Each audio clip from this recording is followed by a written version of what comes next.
Going on, everybody? God bless. Welcome to the stream. Hope everybody had a good day. I'm again still working on some of my more in-depth presentations on the kings of Israel. I got opening to another presentation that I may kill some time with until some people come by here today. So we might look at that. I don't know if you guys have seen any of my shorts, but some of the shorts are what are in that presentation, and they're basically uh, some graphs that I've made on, if a king did good in the eyes of the Lord, or if the king did evil in the eyes of the Lord, and that's something that you read in the Book of Chronicles or Kings. I'm sure most people that read their Bibles are familiar with what I'm saying there, where it starts off saying, so and so king began his reign in the first month of the second year, so on and so forth. And then that king, did either good or right in the eyes of the Lord or evil. So, I started off with that. What's going on, Hillary's emails? Nice to see you, man. Like I said, invitation's always open. If you want to come on, feel free. I haven't spoken with you yet, but I look forward to possibly doing so at some point.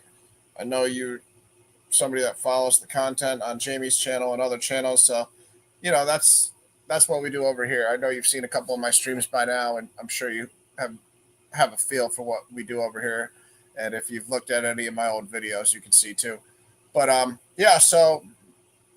everybody's welcome to come on in and help me out with the show, because I'm open to doing an open panel right now. I don't know how long I'll keep going if we don't get too many people, because like I said, as far as content to show you guys, I have that, which I will get into shortly while we're waiting.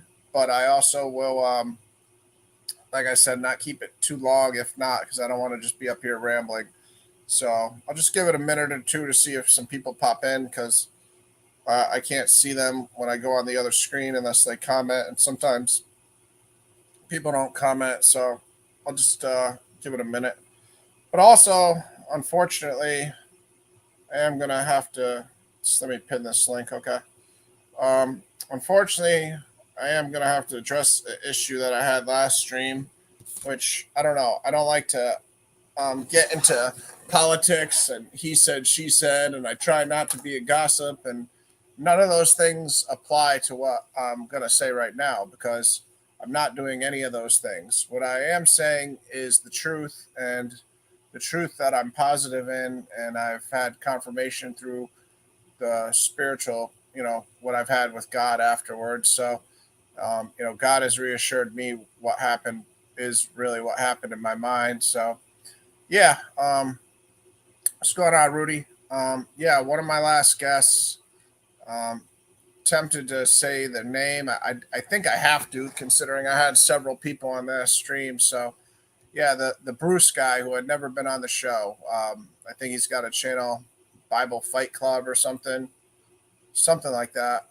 Anyways, the Bruce gentleman. I'd never met him before. He came on the stream. For everybody listening, if you rewatch the stream, he said all the right things as he was talking to me. He was saying all the right things. By saying all the right things, I mean saying things that seem very genuine and concerned with the scriptures, but in reality, he was using, some Masonic, satanic techniques to make sound noises to spiritually affect me. And I don't know if it was towards anybody else watching or not. I don't do these type of behaviors, so I don't know. But I do know it was definitely real. After the show, I had been up all night. I laid down. I had a dream. It was a very crazy satanic dream, like nightmare, literally a nightmare. Um, and during the show, as it was occurring, I was aware of it. So it wasn't like it caught me off guard after the show. I was aware of what was going on during the show, but I don't know, something about my nature that's not correct is I'll try to give somebody the benefit of the doubt, until it's too late sometimes.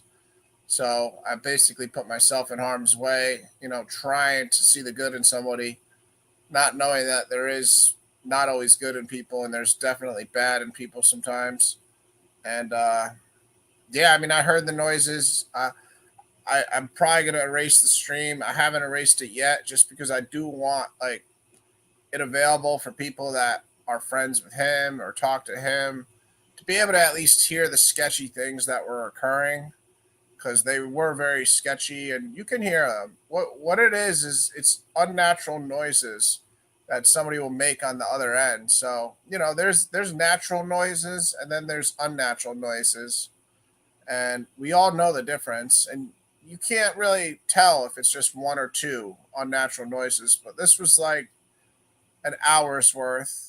When it was just he didn't really do it until it was just me and him alone. Really, it started a little with Lewis still on, but yeah, they were some of those type of noises, my friend, but they weren't all very natural. And he said some things to me that weren't kosher, as far as at the end when he took me to the Bible verse with Isaiah 3:18, and it said something about mufflers and tinklers and all these things. He Satanic people, they talk about cars, and that's a big thing that the devil uses to try to you know trick people into idolatry. Essentially, thou shalt make no graven image of God, or the heavens above, or the earth beneath, or the waters below. So cars become an image to satanic people. I don't understand it, but it is real, factual. So he was at the very end of the stream, when he knew I was aware. I don't know. It's a crazy world. I don't totally understand. Just the telepathy that occurs when somebody's doing this stuff between you and them, and what's really going on. But I don't know. The Hell's Angels taunt at the end that he said wasn't just this talking about the biker gang. It was something else, and I don't know. I don't, like I said, like to put out false information or rumors. I just also feel like if I don't say anything, I could be subjecting somebody else to the same situation where they might not even know it's occurring. But yeah, I'll probably erase this stream after a week or two, because I don't want it up for people to. I want to erase it right now, because I'm not trying to have people hear it and hurt themselves like I did.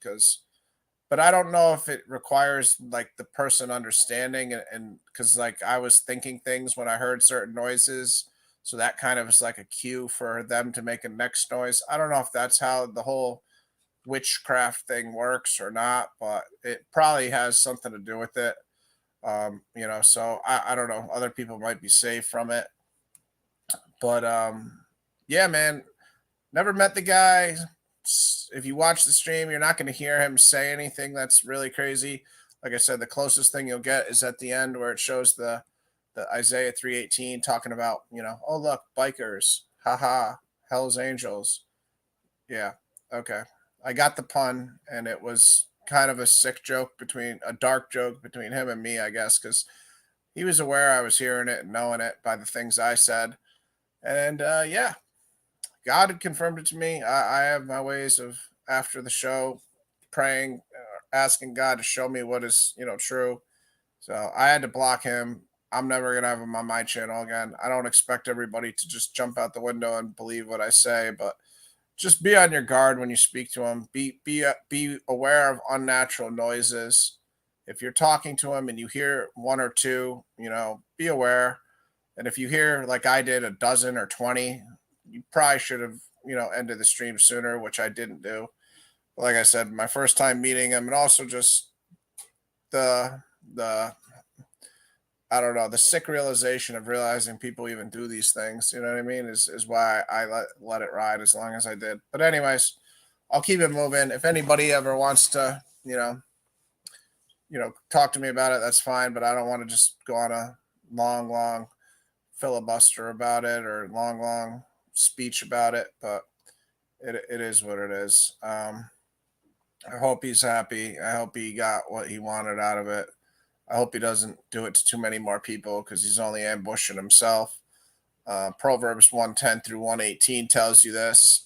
So I guess I'll just start getting into the stream now and show people what I'm talking about as far as Proverbs 110 through 118, because it's really a great verse. Whenever you or anybody you know is in a situation where evil, is a temptation to hurt somebody else, steal from them, hurt them, whatever it is, do some sort of satanic witchcraft, whatever it may be.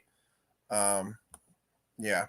Proverbs 110 through 18 is the perfect verse for it. So I'll share my screen in a moment. But yeah, it's sad, man. Like I said, I really don't like having to talk about this stuff because I was torn in my head whether to even say something or not. But I have to say something. I can't just let other people be totally oblivious to the guy's, possible character, because to me it's certain character. So I gotta, at least warn somebody else. If somebody comes to your house and they steal something from you, and you don't tell the next person that's friends with the same person, and then they go and get something stolen from them, then that's a problem.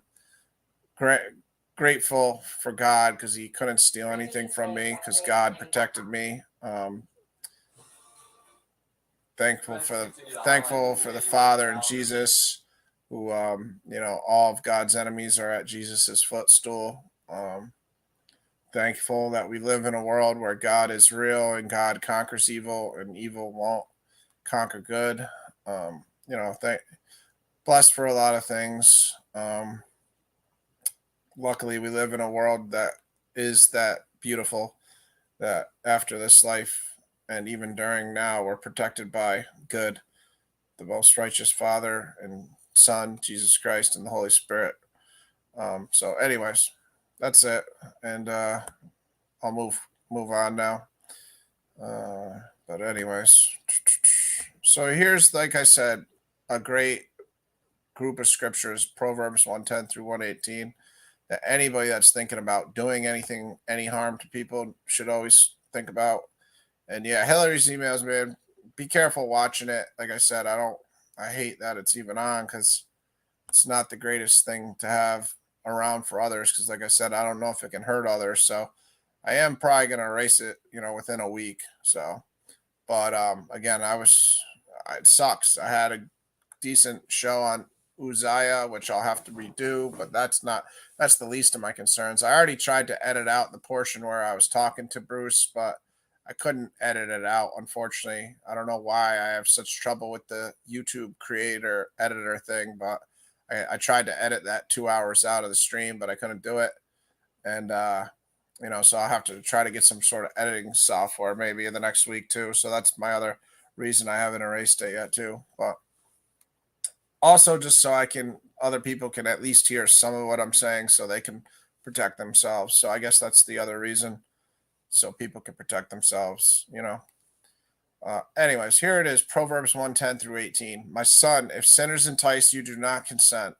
If they say, come with us, let us lie in wait for blood. Let us ambush the innocent without reason. Like Sheol, let us swallow them alive, and whole, like those who go down to the pit. We shall find precious goods. We shall fill our houses with plunder. Throw in your lot among us. We will all have one purse. My son, do not walk in the way with them. Hold back your foot from their paths, for their feet run to evil, and they make haste to shed blood. For in vain is a net spread in the sight of any bird. But these men lie in wait for their own blood. They set an ambush for their own lives. Such are the ways of everyone who is greedy for unjust gain. It takes away the life of its possessors. And, like I said, for in vain is a net spread in the sight of any bird. But these men lie in wait for their own blood. They set an ambush for their own lives. That's God telling everybody, karma is very real. Be aware of it. And, I know the Christian term isn't karma, but just describing it in the way people can understand it. Whatever you do is going to come back to you essentially. Just that's what I'd say to anybody that is thinking about doing some sort of harm to people. Just be aware that it's more harmful to yourself. And, that's it. Anyways, we'll get into the other stuff I have prepared, which is the presentation on which kings did good and which kings did evil. That way. What's going on, Joe?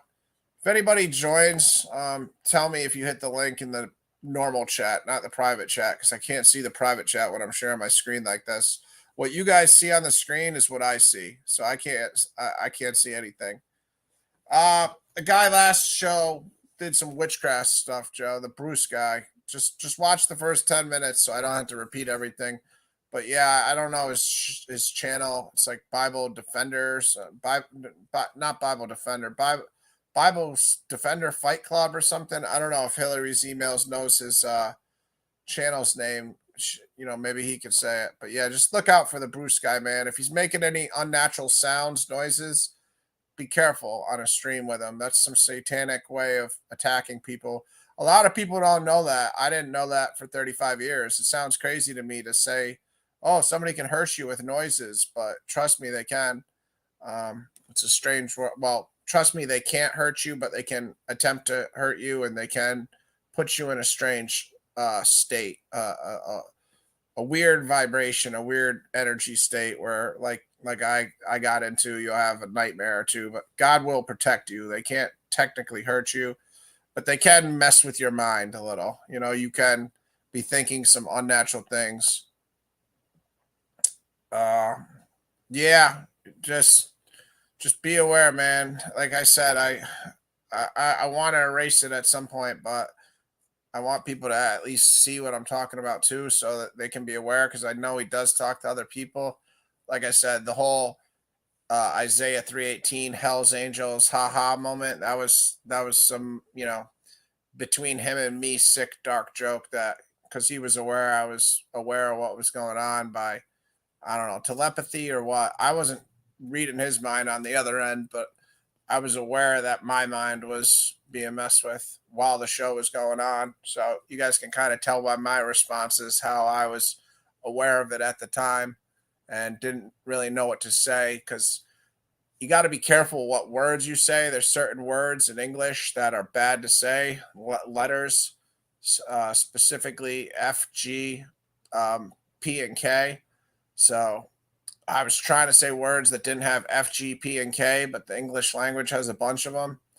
And, unfortunately, I said the last thing I said was something he wanted me to hear, which showed his little witchcraft affected me. So I'm sure he got some reassurance by the last things I said, even when I was trying to avoid those. But like I said, God showed me that, if somebody wishes evil against you, you should rejoice because you're blessed, because they did it to the prophets before them too. So I'm no prophet, but like I said, God showed me that verse after, and it opened my eyes to the fact that God was aware, what had occurred, and obviously God was aware, but God was letting me know, gracing me with the mercy to know that he was, protecting me, obviously. Anyways, let's just get into this. And if, like I said, you join, say something in the regular chat, not the private chat, because I can't see the private chat until I switch screens. So you'll be sitting in the back and I won't be able to get to you. I only see what you guys see. But yeah, this is the start of the presentation, which I'm not finished yet at all. I got a lot more information. I'm going to get into this, but I want to show, what I have, just so I'm not up here just rambling too. So kings of Israel and Judah in the Bible after King Solomon, when the kingdom was divided into the northern and southern kingdom. So what I've realized recently is this is tremendously important to understanding the entire Bible and getting such a better understanding on the prophets. So I can't wait to finish this, because once I finish all my research on this stuff, I'm going to understand every single, all 12. I think there's 12. How many prophets are there? Before I say something stupid. There's 4 major and then 12 minor. I think there's 16 prophets. That might be here. Let me look at my Bible real quick so I don't sound too stupid. I can't flip the page yet on the presentation yet either, guys. I hit the button to flip it, but it hasn't moved yet. What do we got? We got 1, 2, 3. 1, 2, 3, 4, 5, 6, 7, 8, 9, 10, 11, 12, 13, 14. Yeah, 16. 16 prophets.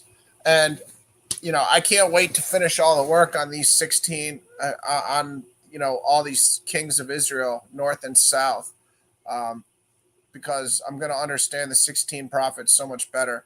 Granted, a lot of the prophecies are about Jesus Christ, but a lot of the prophecies are about what's going on in Israel during Israel's history. So if you can get a good understanding on these kings of Israel and the kings of Judah, then you're halfway home on understanding a lot of prophets. And, it's made a big difference already for me. So I can't wait to finish it, but also to share with you guys, what I accomplish and what type of information I get. Anyways, these are the kings before the kingdom was divided. And I know this is obvious to some people that read the Bible, but it's always good to refresh it, especially because, like, number 2, Ishbosheth, the second king of Israel, Saul's son, who reigned for 2 years. Not many people remember him.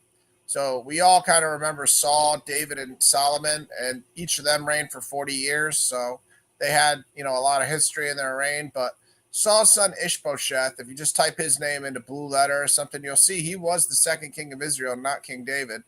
And he reigned for 2 years. And at that time, King David was, separated, and he had, soldiers and other people that were following King David. It's not like King David was by himself, drinking a beer at a pub or nothing.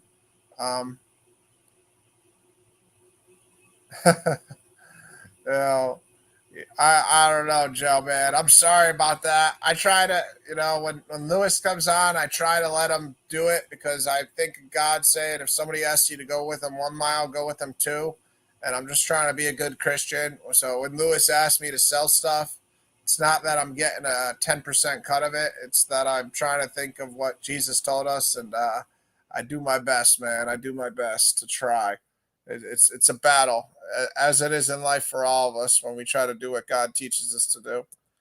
Anyways, this is the kings of Judah.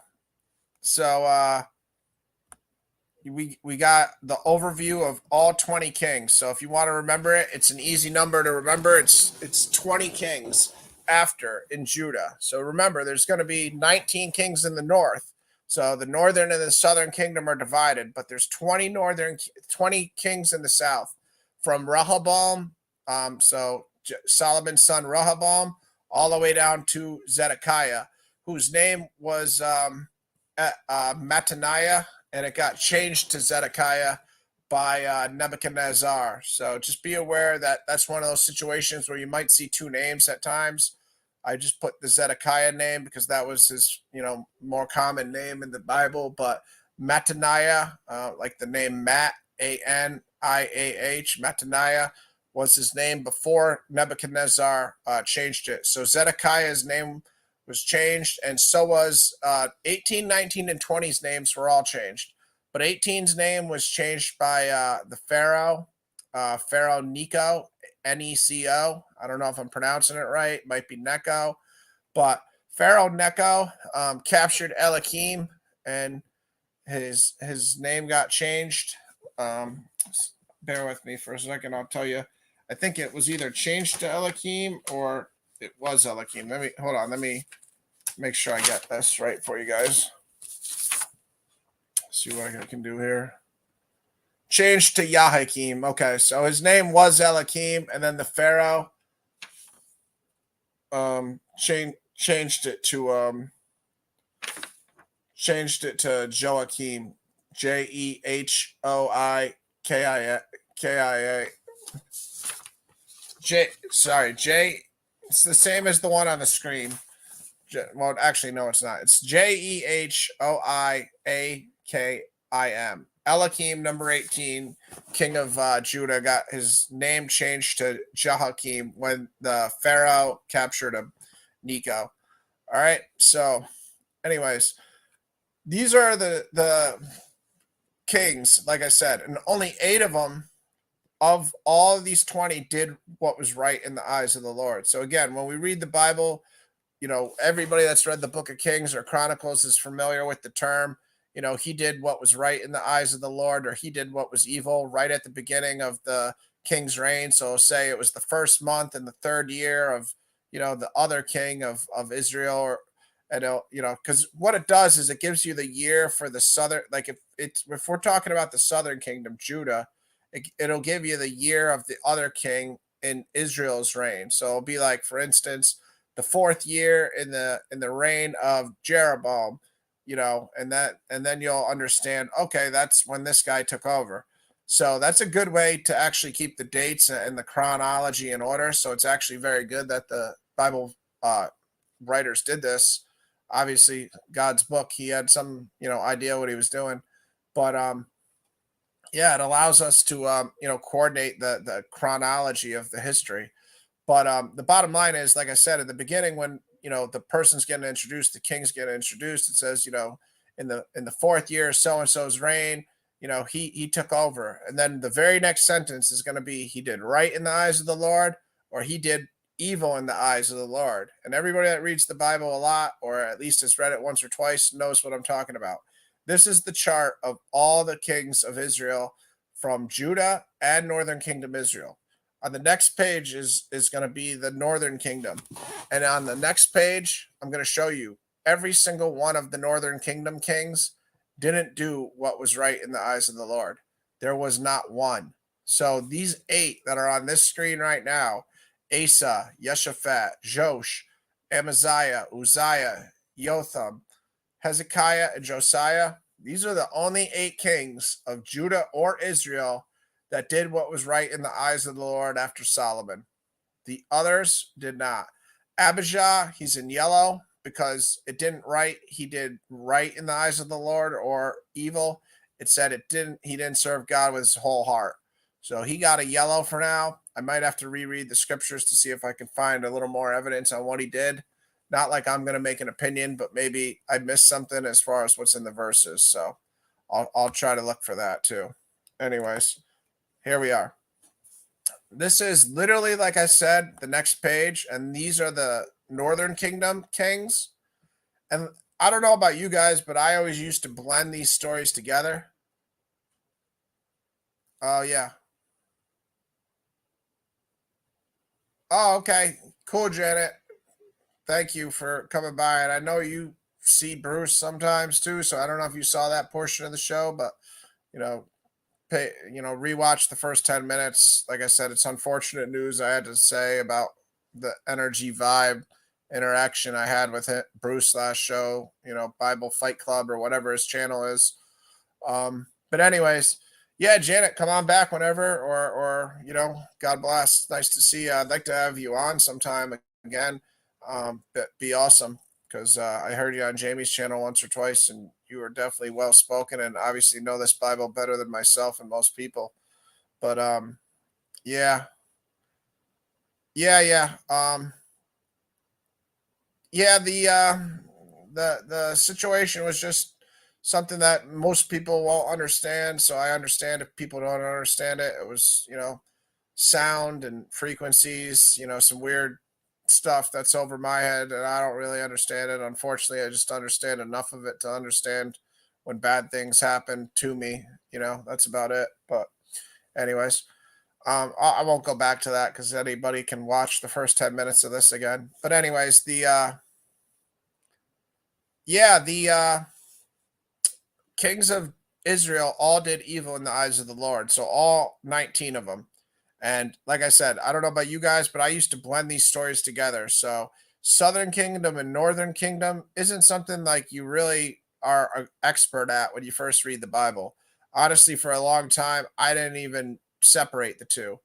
I just thought I thought Israel, and I'd get confused sometimes when it would say, Israel and Judah or Jerusalem. Like I always just was thinking, well, what the heck? They're all Israel. Like why? You get very confused if you don't understand there's a southern and a northern kingdom. So it's a really important concept for anybody that's new to the scriptures to grasp. And what happened was, like I said, God split the kingdom because Solomon's apostasy, Solomon's idolatry, his sins with having 700 wives and 300 concubines and worshiping other gods because of his wives with the idolatry, and obviously any other sin Solomon did, maybe greed or any others, but mainly the idolatry with the other wives.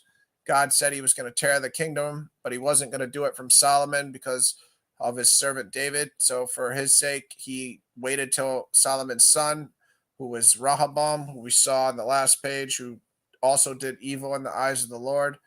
Um, but yeah, the next 19 kings in the northern kingdom are the 10 tribes that are not the southern kingdom, which the southern kingdom, where Solomon's son and all of David's heirs ended up reigning, is Judah. And that's the tribe that kept the city of Jerusalem in it. And the only other tribe associated with the southern kingdom is Benjamin. And then the other 12 tribes of Israel are all considered the northern tribes. And these are the kings of those northern tribes until the kingdom of Israel, which we're going to see in this presentation. The northern kingdom got conquered by Assyria 135 years before the southern kingdom got conquered by Babylon. So again, this is some information that I didn't know until this week. I'm not going to say I did. And it's not like I haven't read my Bible before, but I just never put these pieces together. So I'm happy to, finally do this for myself, but also for you guys, so I can share the information with you guys, so it'll help other people understand better. But what's really most important is to understand that all 19 of these kings did evil in the eyes of the Lord, and only 8 from the kingdom of Judah did what was right in the eyes of the Lord. So overwhelmingly, whoever became king of Israel or Judah was doing evil in the eyes of the Lord.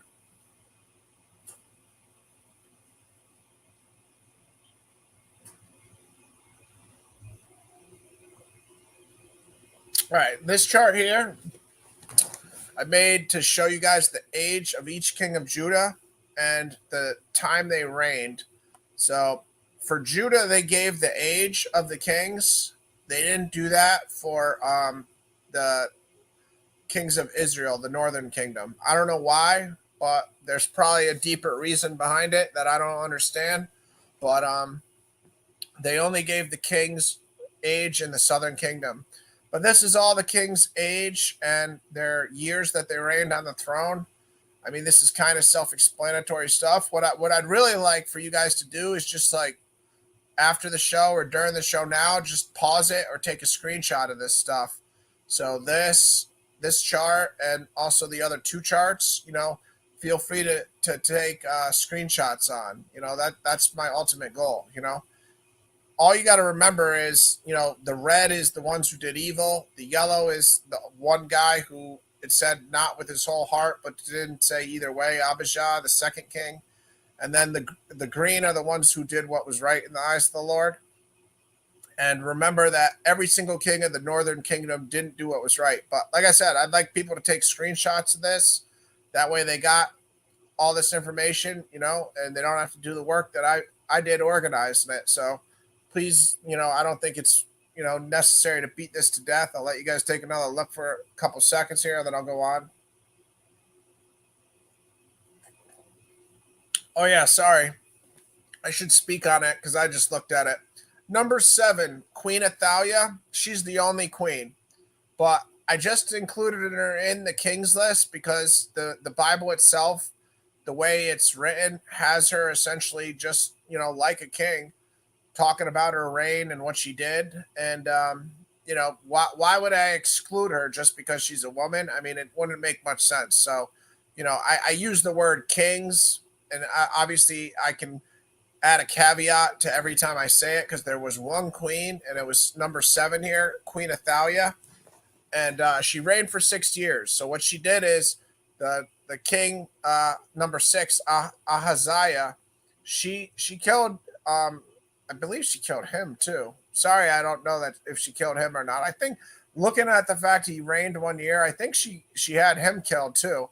But I know she killed, I don't know if she killed him or not, so don't quote me on that. But I know she killed all his royal heirs. So all his children and everybody else in his family, like if he had brothers, she killed them. But there was one left, and that was number 8, who was Josh. And that's why you see Josh reigns at 7 years old, because what happened was Josh was just a baby. He was only 1 year old.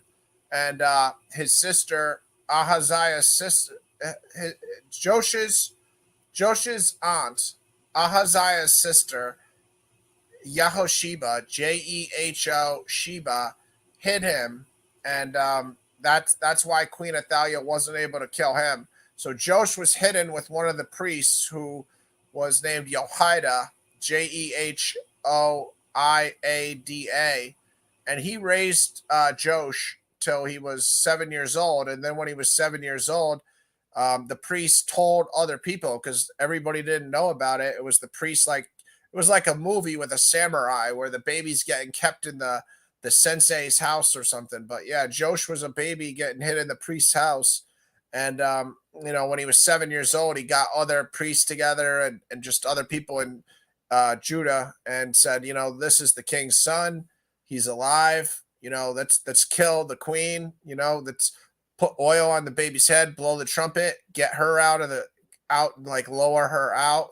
She got killed. Like she went into the temple and then refused to leave, but they got her out of the temple, dragged her out, and then killed her.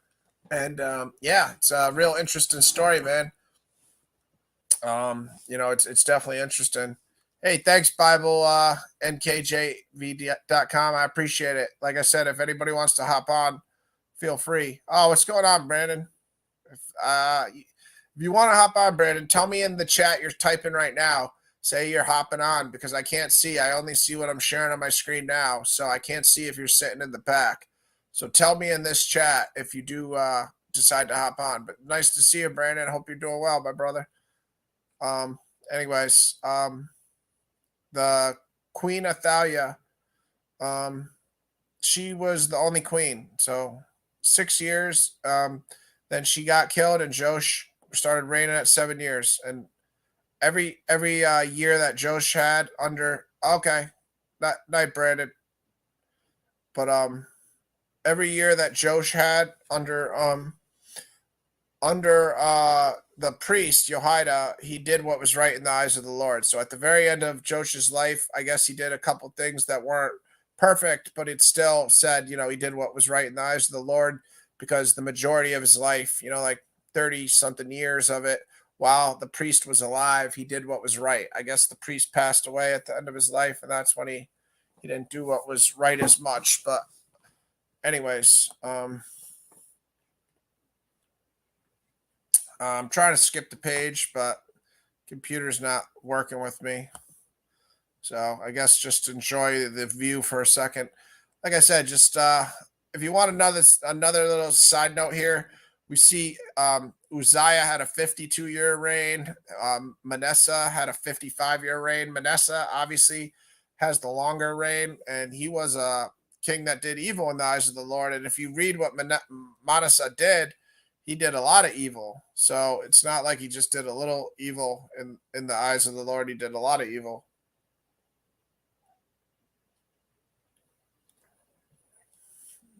So it's interesting that he had such a long reign and God didn't kill him sooner. All right, so here's the reigns for the Israel side of it, the Northern Kingdom kings. So again, it's all 19 kings until the Assyrian invasion that they're conquered. And if you want to know the Assyrian king that killed it, conquered them, it's supposedly Sargon the second. Stuff you could Google, who was the Assyrian king who conquered the northern kingdom of Israel. Apparently it was Sargon the second, some Assyrian king Sargon. I got to do some more research on more about him, so I can't really speak on him, but I just know he was the one who conquered them. The Bible itself mentions some other Assyrian kings that were conquering the land, before him, slowly but surely. A couple cities here, a couple cities there. But then when it's actually finally conquered, the Bible doesn't say the name of the Assyrian king. It just says the king of Assyria. But historians, put it to the King Sargon the second. So I'm sure there's Assyrian, Akkadian records on it and other historical evidence along with the Bible that just makes it easy for scholars to know this stuff. And what's interesting and good to know, guys, about I'll stay on this for another second. Like I said, what I really want is for you guys to just screenshot these pages. So if you're watching this on your computer, I understand you can't screenshot on your computer. I don't think. I mean, I'm sure some people know how, but I don't know how. But on your cell phones. If you watch, just go on YouTube on your cell phone after the show. If you're watching it on TV or something else right now, screenshot this stuff. That way you got it right on your phone. You don't have to take the time like I did to, go through the Book of Kings like I did, or in the Book of Chronicles. You could just, screenshot it and you got the information. That's my ultimate goal here, for you guys to just do it that way. Anyways, where are we? I think there may have been one more thing to talk about on here. Okay. The one other thing I'll say, I'll get into it into the next slide. Never mind. I'll wait till I have it on the screen here to show you. Okay, so here's the overview comparison that we want to take away so far. The first general things that we got to understand between Israel and Judah. So I'll just read what I have written and then maybe expound upon it. And you guys can look at what's highlighted and in different colors, because obviously I highlighted certain things for a reason. Also, the scriptures themselves are all in bold print and black. So anything in bold black, and if it says scripture, that's obviously, a book of the Bible for a reason. You know what I mean? I have it separated so you guys can know which books we're talking about at what time. So clearly the obvious contrast is Judah being where every king that did right in the eyes of the Lord came from. So I personally had never separated the northern kingdoms of Israel from the southern Judah kings in this manner. And I've always blended them into just one story, and thought kings were doing right or evil in both kingdoms. I was shocked that literally every king of Israel, literally every single king, guys, I'm not exaggerating. I went through again today and checked. All 19 kings of the northern kingdom of Israel 100% did evil in the eyes of the Lord. The Bible itself will say those exact words. This is not my opinion. I didn't read their stories and say, oh, he didn't do what was right. That was evil. No. The Bible itself will tell you every single king that was called the king of Israel, the northern kingdom, did evil in the eyes of the Lord, according to the Bible itself. If that's not some interesting information, I don't know what is, because I didn't know that before today. And that blew my mind, to be honest with you. And again, remember, only 8 of the 20 of Judah did, with obviously one of them being a queen. So the queen, Athaliah, she killed all the heirs to get the throne. Suffice to say, she was one that did evil. So the one woman didn't do great. She didn't succeed. Anyways, the hope that everyone realizes now that all these books, 1 Kings, 2 Kings, 1 Chronicles, 2 Chronicles, they're telling the story about Judah and Jerusalem, and Judah is the one who carried the messianic prophecies and the covenant. So if we're going to read the Bible, we have to realize the Bible is just as much about Israel more than any other country in the world as it is about Judah more than any other tribe of Israel. So remember that. That's something that I'm always going to remember. And of course, it's no coincidence Jesus Christ came from Judah. So we have the story, like I said, where Israel is versus the world, but we also have to remember it's Judah versus the world too. It's Judah versus the rest of the tribes of Israel. So that's essentially the story that I just want everybody to understand, especially if you reread 1 Kings, 2 Kings, 1 Chronicles, 2 Chronicles. You'll get this, and this is going to help myself and you guys understand the books of the prophets better. So when we read Isaiah, when we read, you name it, every single one of the prophets, Jeremiah, all of them, all 16 of them, they're all tied to the kingdom of Israel. They're all telling prophecies about the kingdom, what's going on in the northern kingdom at the time, what's going on in Judah at the time, the southern kingdom, what's going to go on in with Jesus when he comes, what's going to go on when the Persians take us over, what's going to go on when the Babylonians take us over, what's going to happen when the Assyrians take us over. So these prophecies, they're all tied to what's going on. So if you don't know that the Babylonians, Nebuchadnezzar, are going to conquer them, you're going to read a prophecy about the Babylonian captivity and not really understand it well. But if you do know that's coming, that Babylon's going to conquer Israel, then when you're rereading the book of Isaiah or Jeremiah again, you'll understand it better. And then you'll understand the book of Ezekiel better, because he's telling him about the captivity, and then the captivity occurs in his lifetime. So, anyways, all right. Ezekiel 4. I always remember this, and I'm sure you guys do too. I'm sure we all remember it, where Ezekiel has to cook his food on his own dung, but he says, "No, Lord, I won't eat food that is defiled like that. I can't do that. Let me eat it off cow dung." So Ezekiel's forced to lie on his side, and obviously, besides eating the food, he can only eat a certain amount of food, drink a certain amount of water. He's bound up with ropes, and he has to lie on his side for the sins of Judah and the sins of Israel. He has to lie on his side for days. So he has to lie on his left side for 390 days for the 390 years that Israel transgressed God's covenant. And he has to lie on his right side for 40 days for the 40 years that Judah transgressed God's covenant. I did always remember that. So I can't say that little fact was new to me. I did always remember that, but I didn't process it. I didn't process it enough. I didn't realize that, oh wow, that explains the Book of Kings and Chronicles in a large fashion. And like I said, it's 390 years because it's every single king of the Northern Kingdom. So that 390 years goes back. It goes back even past, because the Northern Kingdom falls around 700 BC. So I don't know. I can't even tell you how God came up with those 390 years. That's over my understanding. But, obviously by the time of Ezekiel, probably was 390 years in his lifetime. So that obviously could be why, for all the way to the day that Ezekiel existed. That's about exactly 390 years. So that would make a lot of sense. So obviously that's above my pay grade. That's for God to decide. But yeah, when you read in Ezekiel 4 that he has to lie on his side, just remember, this makes a little more sense when we know that all the kings of Israel did evil. And only 8 of the kings of the southern kingdom, Judah, did what was right. All right, so the overview of the comparison continued here.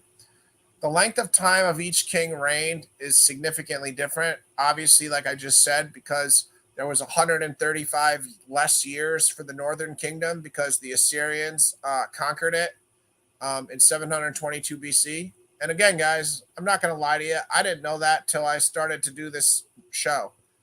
I didn't know that till 2 days ago. So don't think that this is something that I've known for 20 years or 10 years and I've held out on you guys. I just learned this 2 days ago. So the Assyrians conquered the northern kingdom of Israel in 722 BC. And we could see that it fell by the 6th year of King Hezekiah's reign. So that's in 2 Kings 18:1. The Bible itself tells us this. So I'm going to show you guys that scripture in 2 Kings 18:1. But right now, just to finish what I'm reading here, the southern kingdom didn't fall to Babylon until 587 BC. Lost Judah had another 135 years for their 20 kings versus the 19 kings.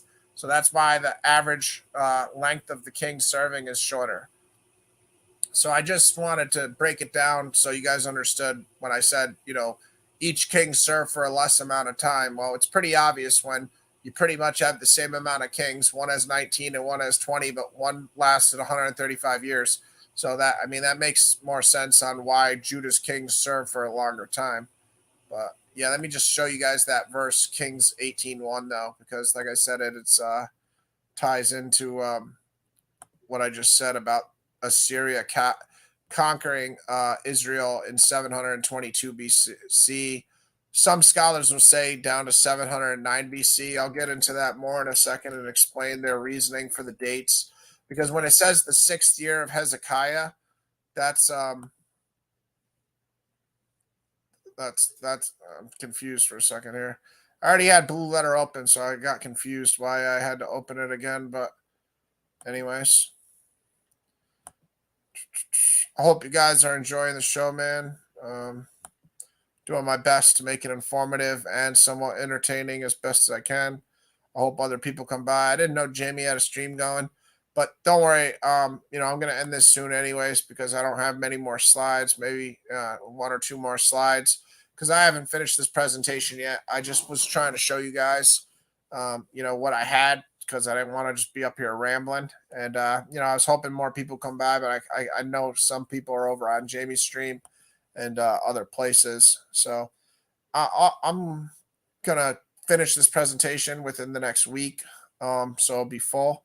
But for now, I'm just happy to share with you guys what I got because it is still stuff where I learned, and I'm sure I'm not alone. So right here,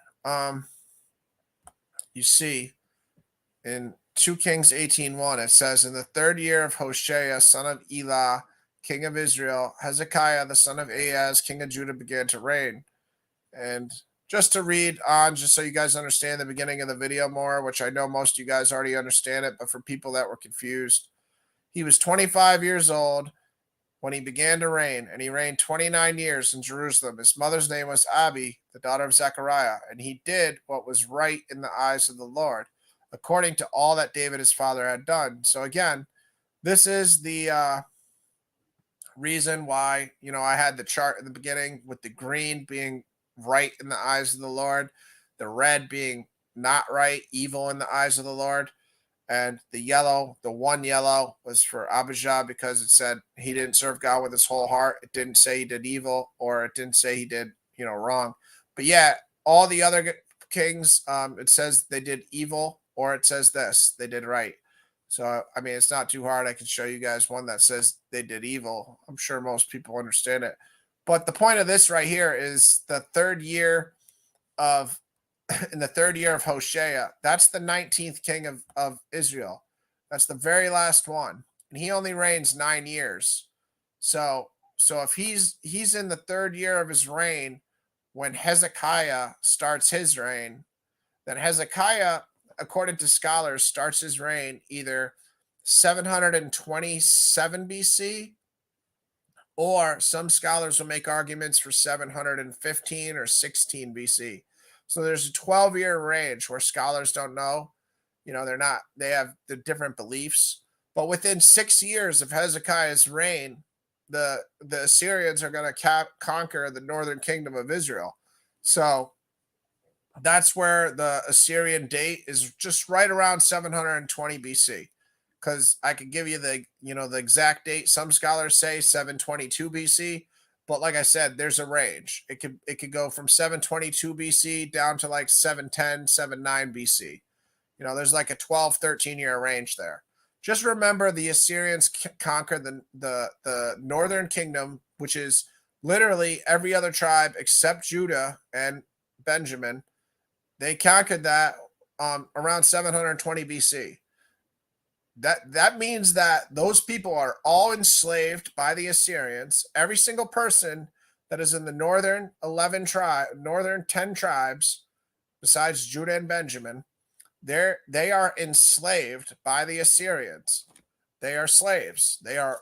Some of them got sent to places in Assyria. Some of them were not relocated, but were just enslaved where they were. But a lot of them got sent places in slavery. All right. So that's just right in the biblical text itself. It tells you that the Assyrians sent them to different cities. And that's going on even before the Assyrian capital is the Assyrians conquer all of it in 720 BC. They were sending people from Israel into Assyrian captivity way before 720 BC.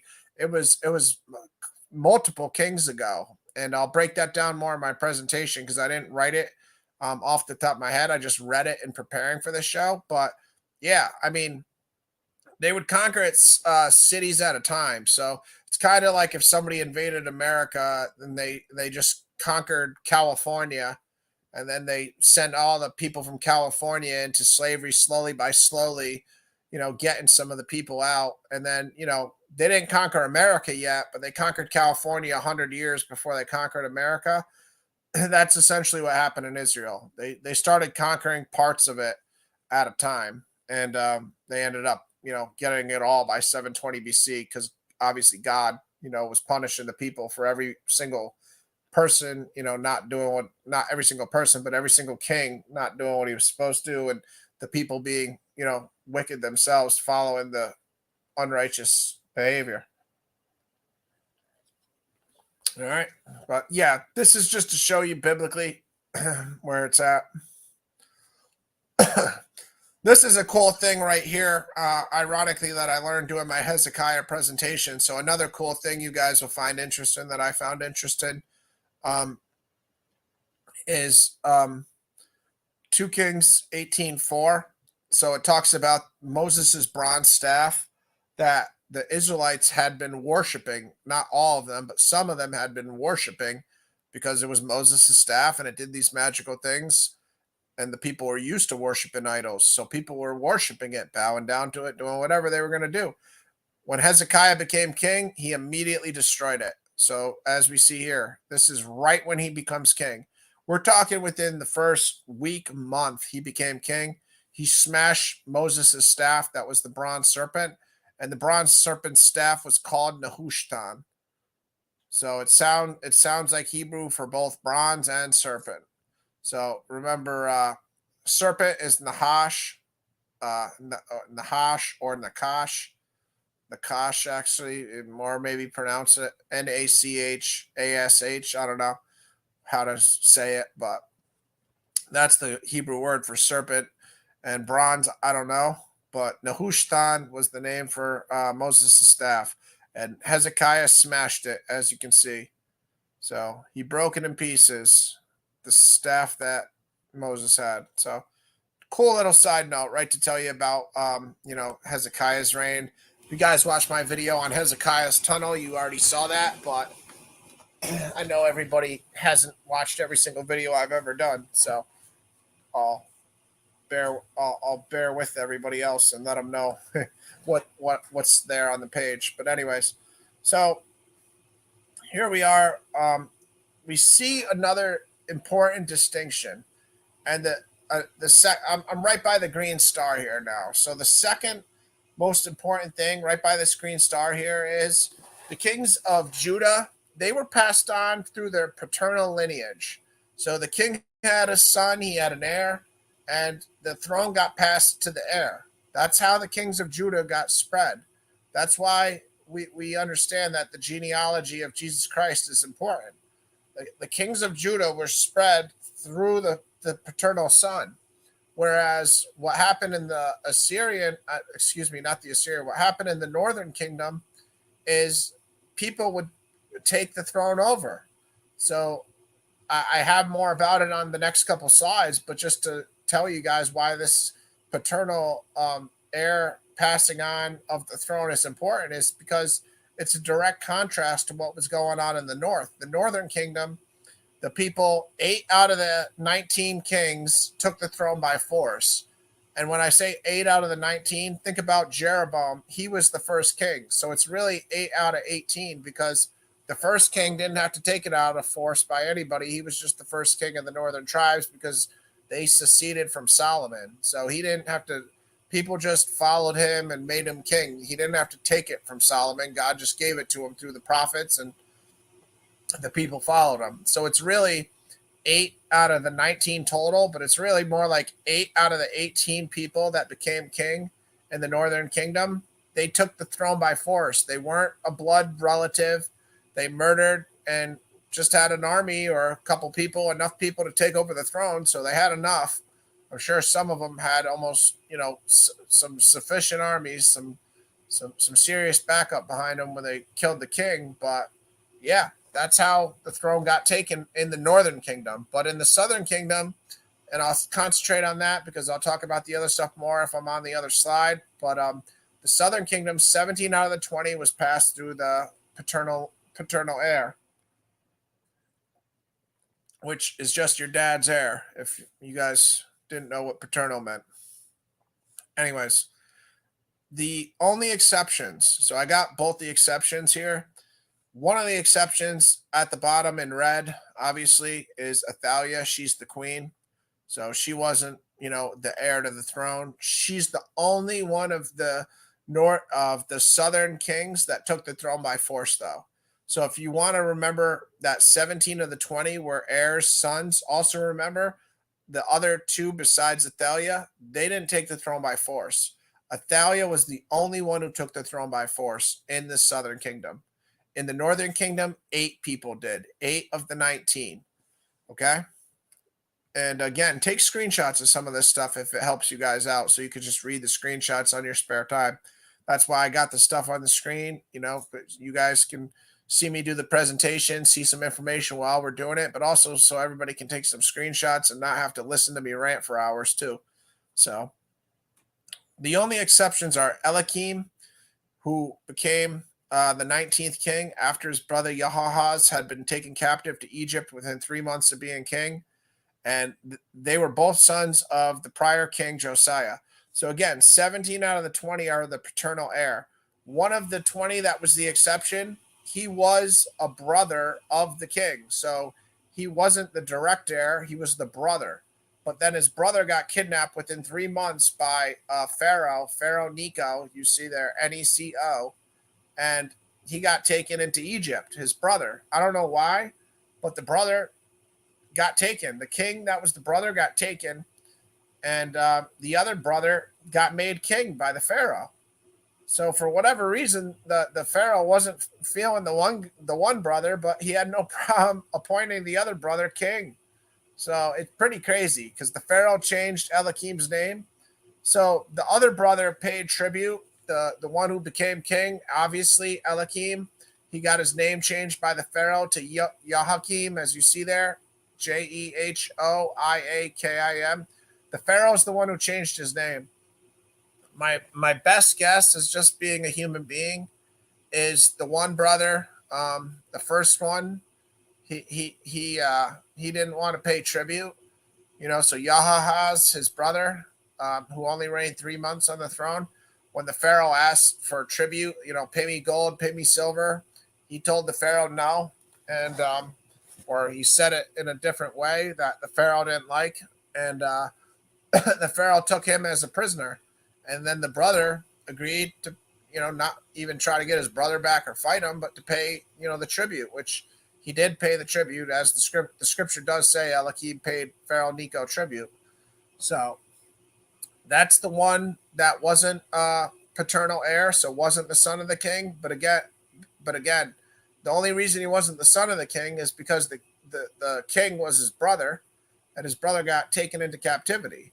So that's one of the exceptions. And remember, guys, there's only 20 total kings.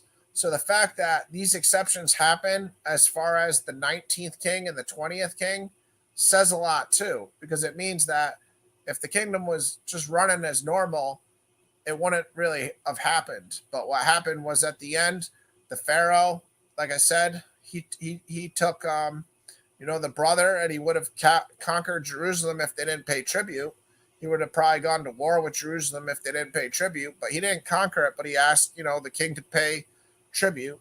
So I don't know if he would have conquered it or not. I don't know what the diplomatic relationship was. But regardless, he was exerting force. So that's the first exception. Besides the earlier exception that I spoke of, obviously the one time there was a queen. And then the last one is the very last king of Judah, the very last king, Zedekiah. So the very last king, Zedekiah, he wasn't appointed by the Israelites. Nebuchadnezzar appointed him. So Babylon had taken over Jerusalem at that point, and he got appointed. So he got appointed because Nebuchadnezzar appointed him, but also, like it says here on the screen in Jeremiah 22:30, God said that Jehoiakim would never have an heir on the throne. And this is real relevant stuff because it goes into the virgin birth. Because on Joseph's side of the family, Jehoiakim, that guy who in Jeremiah 22:30 is a king of Israel, that God said will never have an heir on the throne, he's in the genealogy of Jesus Christ on Joseph's side. So God's obviously very wise, and he understands that when you have a virgin birth, people are going to doubt the virgin birth.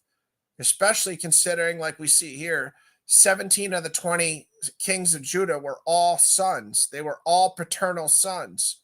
So, of course, to the people of Jerusalem, the people of Judah, this was really important. Obviously, the northern kingdom, the other 10 and a half tribes, they were kind of used to people taking the throne by force. They only had 8 of the 19 kings become king by paternal heir, being an heir. But in the southern kingdom, every single king became king because they were the son of the king. So having Joachim's genealogy within Jesus Christ's genealogy in Matthew 1 shows us that Joseph's side of the genealogy, it really can't be the he can't be the father. He can't be the dad. If you go on Maury Povich, using Jeremiah 22:30, which I'm about to show you guys, would disprove the fact that Joseph's the dad of Jesus Christ, because he can't be. Because God said in Jeremiah 22:30, he's not going to allow Jehoiakim to have anybody on the throne. So, of course, I don't think Jesus is going to come through that lineage. But his genealogy has Jehoiakim on it in 22:30. So we gotta just first I'll show you the Jeremiah verse, and then I'll show you guys the other verse in Matthew that has Jehoiakim in the genealogy. But again, this just shows us that Jesus Christ's genealogy is really in the book of Luke. Mary's side of the family is in Luke, and obviously she's a virgin and she gives birth to him. So the Davidic line that Jesus Christ goes through is more important, obviously, on the side of Luke. But God, being the wiser wisdom of all mankind and all creation, understood people are going to doubt a virgin birth. So one thing he did to help us is he said in Jeremiah 22:30, "Thus says the Lord, write this man down as childless, a man who shall not succeed in his days, for none of his offspring shall succeed in sitting on the throne of David and ruling again in Judah." And this was spoken of the first brother. So what's interesting about this, and I did my best to try to figure this out before I got here, is this is tough because it's hard, because this guy does have excuse me, never mind. I'm stupid. I don't know why this was hard for me to figure out. His son never did become king. It was his brother that became king. All right, Ryan, I just figured it out on the spot here. All right, because what I'm going to show you guys is this: it's the second brother. So it's not right here on this chart. It's number 18. It's Eliakim that got changed to Joachim. This is the one. Number 18 is the one that God said is never going to be on the throne again. So it's the guy who the Pharaoh put into captivity. Not the guy Pharaoh put into captivity. It's his brother, Eliakim. Jehoiakim, he reigned 11 years, and he's also the son of Josiah. So look down here at number 16. Josiah, these are both of his sons, Jehoahaz and Eliakim. And his oh, never mind, it is his son that goes on the throne. See, yeah, I'm still having trouble with this, guys. I'm trying to I've tried before the show to piece it together. Yeah, it's still hard for me, because number 19 is a son of his. His son only reigns 3 months. So his son reigns 3 months and, goes into Babylon as a prisoner. So that can still explain, obviously, what God's saying. Your son's not going to succeed on the throne. Or you won't have a son succeed you on the throne. So his son goes into Babylonian captivity and becomes a prisoner within 3 months after being born. Or excuse me, 3 months after he becomes king. But yeah, Jeremiah 22:30 tells us, Jehoiakim, this is the name. And he's telling him, you'll never succeed. Thus says the Lord, write this man down as childless, a man who shall not succeed in his days. For none of his offspring shall succeed in sitting on the throne of David and ruling again in Judah. So, I guess the word succeed here is what's important too. God didn't say you'll never have anybody sit on the throne. If I want to be real literal about it, saying none of your offspring shall succeed in sitting on the throne. So he only had one son who sat on the throne, and he sat on the throne for 3 months. So I don't want to make a big deal about this prophecy, but when it says none of your offspring shall succeed, that still shows us that, because I'll show you guys. Let me just show you guys to make sure you guys see what the verse is that says he's the son of Josiah too, because that's important too. Right here. Therefore, thus says the Lord concerning Jehoiakim, son of Josiah, king of Judah. Right there. So that's the important part that you got to understand, that it goes back to the 16th king is Josiah, and then number 17 is Jehoahaz. So God's talking about number 17. Excuse me. He's not talking about 17. He's talking about number 18. They're both sons. His brother goes into captivity. He's talking about number 18. Excuse me.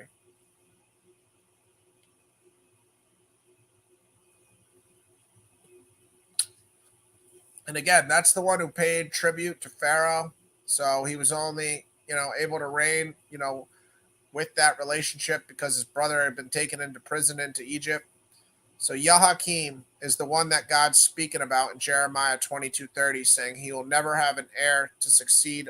None of his offspring shall succeed on the throne. And then he has one son, and his son at 18 years old reigns for 3 months. But again, I'll show you guys in the genealogy of Jesus Christ, we're going to see this same king of Israel that God is not very happy with in Jeremiah 22:18 through 30. So this is why the virgin birth is pretty obvious, because if you take Jeremiah 22:30 into consideration, again, thus says the Lord, write this man down as childless, a man who shall not succeed in his days, for none of his offspring shall succeed in sitting on the throne of David and ruling again in Judah. So it can't be talking about Jesus Christ as one of his offsprings down the line. So we'll go to Matthew 1 and show you this king is in the genealogy of Jesus Christ again. And again, if you look on this side of it, these are all kings of Judah. So on Jesus's side, let's just go through this, because I never knew this myself, and it's obvious to me now. But Rehoboam, king of Judah, Abijah, king of Judah, Asaph. I don't think Asaph, not a king. Hold on, let's go through and just look at the chart quick. Yeah, Asaph is not a king unless it's talking about Asa, which it might be, because Asa could be short for Asaph. I wouldn't overlook that. I actually would think that's who they are talking about, because it says Asa, then it says Jehoshaphat. So it's got to be Jehoshaphat. You gotta clarify your question more, so I can understand what you're asking about. Oh, what's the takeaway? You just I only saw your name. I only saw the guy's name. What's the takeaway? I was gonna say, what do you mean? What do you mean? What takeaway? And then I just saw you just posted emoji. Sorry, man. Thanks for coming by, man. God bless. Hope you're enjoying the show. But yeah, anyways, in genealogy of Jesus Christ here, that's got to be Asa, where it says Asaph. So I just learned something too, because Asa has to be short for Asaph. So thank you. So yeah, we see the genealogy of Jesus Christ here. Rehoboam, Abijah, Asa, Jehoshaphat. I guarantee it's most likely Yaharam, Ahaziah. But then we're going to have a little bit of a problem because Queen Athaliah. So maybe down to Josh, it gets a little mixed up. But pretty positive after Yoshashaph, we're going to see Yaharam and Ahaziah. But I never knew it. So I'm going to be surprised as you guys are right now. Let's take a look. Rehoboam, king. Abijah, king. Asaph, king. Yehoshaphat, king. Yoram, king. Uzziah. All right. Uzziah is a king, but that's down the line more. So when it says Yoram, Uzziah, and then father is Jotham, that's skipping a lot here. So let me see here. Because Uzziah's dad isn't Joram either. So hold on. Let's take another look here. We see Uzziah's down here. So the Davidic line got sustained through Josh. Like I said, I would figure after Yehoram, it might get complicated because Ahaziah only lived 1 year, and then he got killed. I got to look at how he got killed, but I know his, a lot of the heirs got killed. Every single one of them except Josh. Uzziah's down here. So Amaziah and Josh. Let's keep looking at it, see where it goes. Okay, yeah, it does go right back to kings. So right here, let's start over here from here. Rehoboam, king. Abijah, king. Asaph, king. Yehoshaphat, king. Yoram doesn't look like a king. He's not a king unless and Uzziah is a king, but not this Uzziah that they're talking. Oh, it is that Uzziah. So Yoram here is the only one that's not a king in the genealogy of Jesus up to this point. So Josh is the name of the heir that was king. So it would have to be Josh. So just like they use the name Asaph for Asa. Okay, so they got a footnote here to tell us that's Asa. I figured it out on my own, but the footnote says as much. This Yoram, I'd have to almost say is Josh, because again, father of Uzziah is Amaziah. So the true father of Uzziah, like in the Bible, it's King Amaziah. So yeah, it caused this part of it's confusing, guys. I don't have the answers. Just for the record, I'm trying to figure it out right now with you guys, but I can't. So again, Amaziah. When we look at Uzziah here, who is real, biological dad is in the scriptures, it's Amaziah, and Josh is above Amaziah. So when it goes from Yehoshaphat to Yehoram, and then it goes to. Oops, I hit word. Sorry, wrong one. Sorry about that. When it goes to when it goes from Asaphat to Yehoshaphat to Yoram, and Yoram the father of Uzziah, seems like it's hard to put together here because we could see Yehoram, that would make sense, but then Uzziah is down here. So we got a generation of Josh and Amaziah in the kings list and Ahaziah that we're skipping. Ahaziah obviously only lived 1 year too, though. So I don't know. I don't have that answer. I'll have to look into it. Keep going though, just to show you guys all the kings in Jesus Christ's genealogy. Uzziah, king. Jotham. So the only one that hasn't been a king since Rehoboam that I know of is Yoram, but I don't know who it's talking about. But again, Rehoboam, king. Abijah, king. Asaph, king. Yehoshaphat, king. Yoram, I don't know. Uzziah, king. Jotham, king. Ahaz, king. Hezekiah, king. Manasseh, king. Amos, I don't know. I have to check. Let me see. The footnote here might help me. Okay, see, it says alternate spelling of Ammon. Ammon is a king. So that would make sense, especially since it says father of Josiah, and Josiah is a king. So again, Amos is an alternate. So the spelling in Matthew is a little different than some of the spelling in the names of the Book of Kings.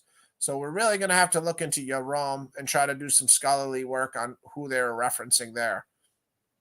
But Amos is the alternate spelling for the king that we have Amon in the king's list. So again, king. Josiah, king. Jeconiah and his brother, the father of Jeconiah and his brothers at the time of the deportation to Babylon. And Josiah, the father of Jeconiah. Let me see. I don't know if Jeconiah is king. There's Josiah. Okay. Yeah, Jeconiah. They're probably referencing, who did they say again? When they say Jeconiah, they are talking about the one we just saw, because that's the one I was just showing you guys, because it would be shortened in Jeremiah 22:30 to Coniah, and it was also Jehoiakim. So if I go back to Jeremiah 22:30, this is the king that I was talking about, where God said, "You won't have anybody succeed on your throne." And here we are. So there you guys go. The genealogy of Jesus Christ. You see that Jeconiah, and it says that none of your kids, none of your sons are gonna, none of your heirs will ever, none of your offspring will ever succeed you on the throne. And that's Jeremiah 22:30, and it's in the genealogy of Jesus Christ, that same King of Israel. And we just saw all the kings that I just mentioned in his genealogy too. So again, just real quickly, here's one king. I'll just count them. One king. Well, there's one king. One king, two king, three king, four king, five king, six king, seven king, eight king, nine king. That one I don't know about. 10 king, 11 king, 12 king, 13 kings, 14 kings. So 14 kings, and this Yoram is most likely a king in the genealogy of Jesus Christ. So I got 14 kings, and I'm assuming this guy's number 15. Oh yeah, let's go up a little. Solomon and David.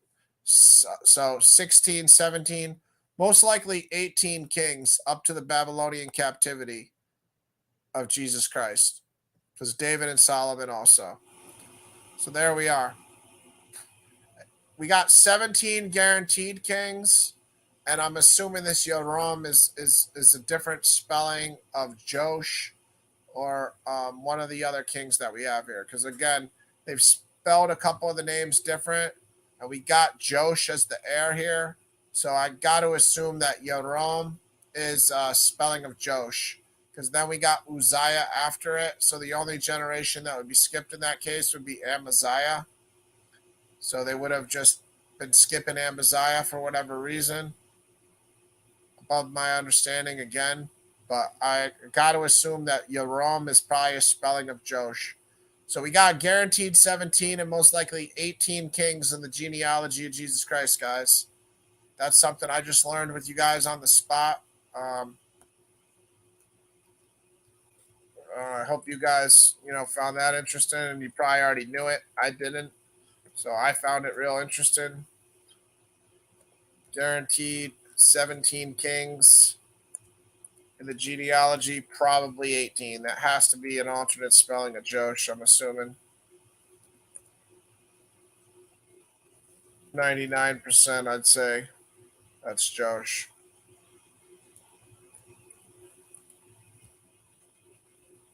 In genealogy of Jesus. And they're all kings of Judah. Just like the show is talking about the separation between southern and northern kingdom. That's a separation between southern and northern kingdom. When I say 18 kings in the genealogy of Jesus Christ before the Babylonian, deportation, I'm talking about 18 kings of Judah, where the capital of Jerusalem is. So guaranteed 17, and like I said, that Yoram has to be a spelling of Josh. I mean, it only would make sense, because otherwise we're missing two generations. If we have Josh in there, we're only missing one generation, which is still a problem to try to figure out, but I'll have to ask somebody, more scholarly than me about how to, figure this situation out. All right. I just wanted to share this in a footnote for somebody that's not watching or, watches down the line. 17 guaranteed kings, likely 18 in the genealogy of Jesus. Cool stuff, guys. Cool stuff. And also remember, like I said, most importantly, that side of Jesus's genealogy in Matthew can't be where he comes from because of Jeremiah 22:30. So most importantly, it has to be on Mary's side in the Gospel of Luke. The genealogy of Jesus is got to be in the Gospel of Luke. Um, anyways, also, I guess I should show you guys 2 Chronicles 36:10. That's where Zedekiah gets appointed by Nebuchadnezzar. So I wanted to show that too because I never knew that either. So I'm probably not alone. 2 Chronicles 36:10. Nebuchadnezzar appointing Zedekiah, the very last king. This is the very last king of Judah before the Babylonian captivity, which lasted approximately 70 years. Judah's decline, the last chapter of Chronicles. Here we are. In the spring of the year, King Nebuchadnezzar sent and brought him to Babylon with the precious vessels of the house of the Lord, and made his brother Zedekiah king over Judah and in Jerusalem. So we see right here this Jehoiakim getting put. This is the son of the guy that God, the king prior, Jehoiakim, that God said would never have an offspring succeed on the throne. This is his only offspring that became king.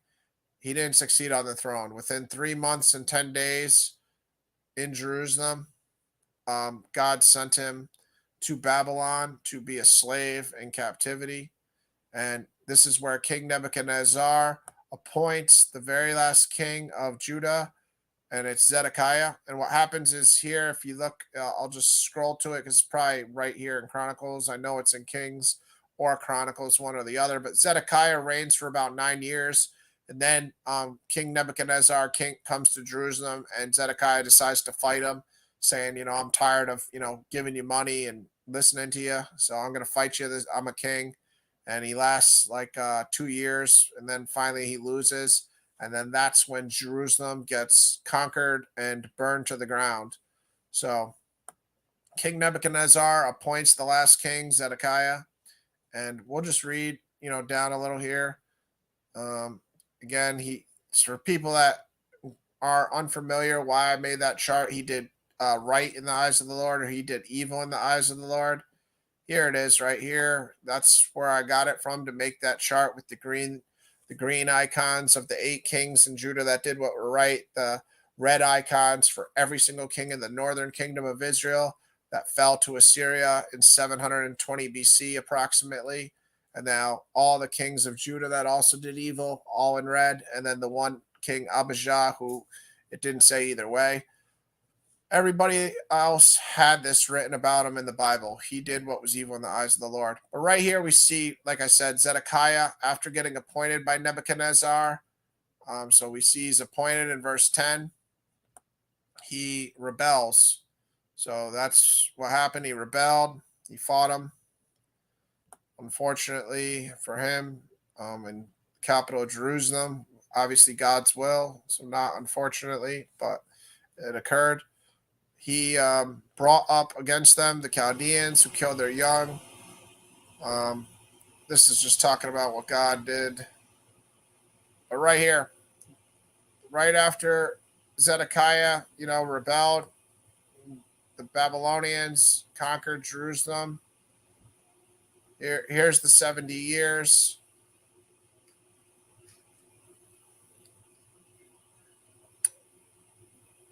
So, oh, sorry. That's to fulfill a prophecy of Jeremiah. That 70 years. Sorry, that's something different. Oh, actually, maybe it's not. Maybe that is the prophecy of Jeremiah that Babylon will have him for 70 years. Because right underneath it, the very last verse here that I see in Chronicles is talking about Cyrus, and that's also spoke of in Jeremiah, and also Isaiah has prophecies. Isaiah 45 is about Cyrus, God's anointed too. Isaiah 45. That's the famous, goes down to verse 7, talking about I am God, I created light, I created dark. And I don't like the King James translation, so I go with, the ESV, I am God. I created light, I created dark, I create well being, I create calamity. But King James has I created good, I created evil. Terrible translation. Terrible translation of the word Ra. Should be I am God, I create well being, I create calamity or disaster or bad, something like that. Not I create good, but even creating bad isn't right. Um, I create disaster or calamity is what I prefer, but King James, I think, does a terrible job and says evil, which makes no sense if you read the Bible. But that's a whole other discussion I've had a couple times on the show. I don't want to get off of that tangent. Bottom line is,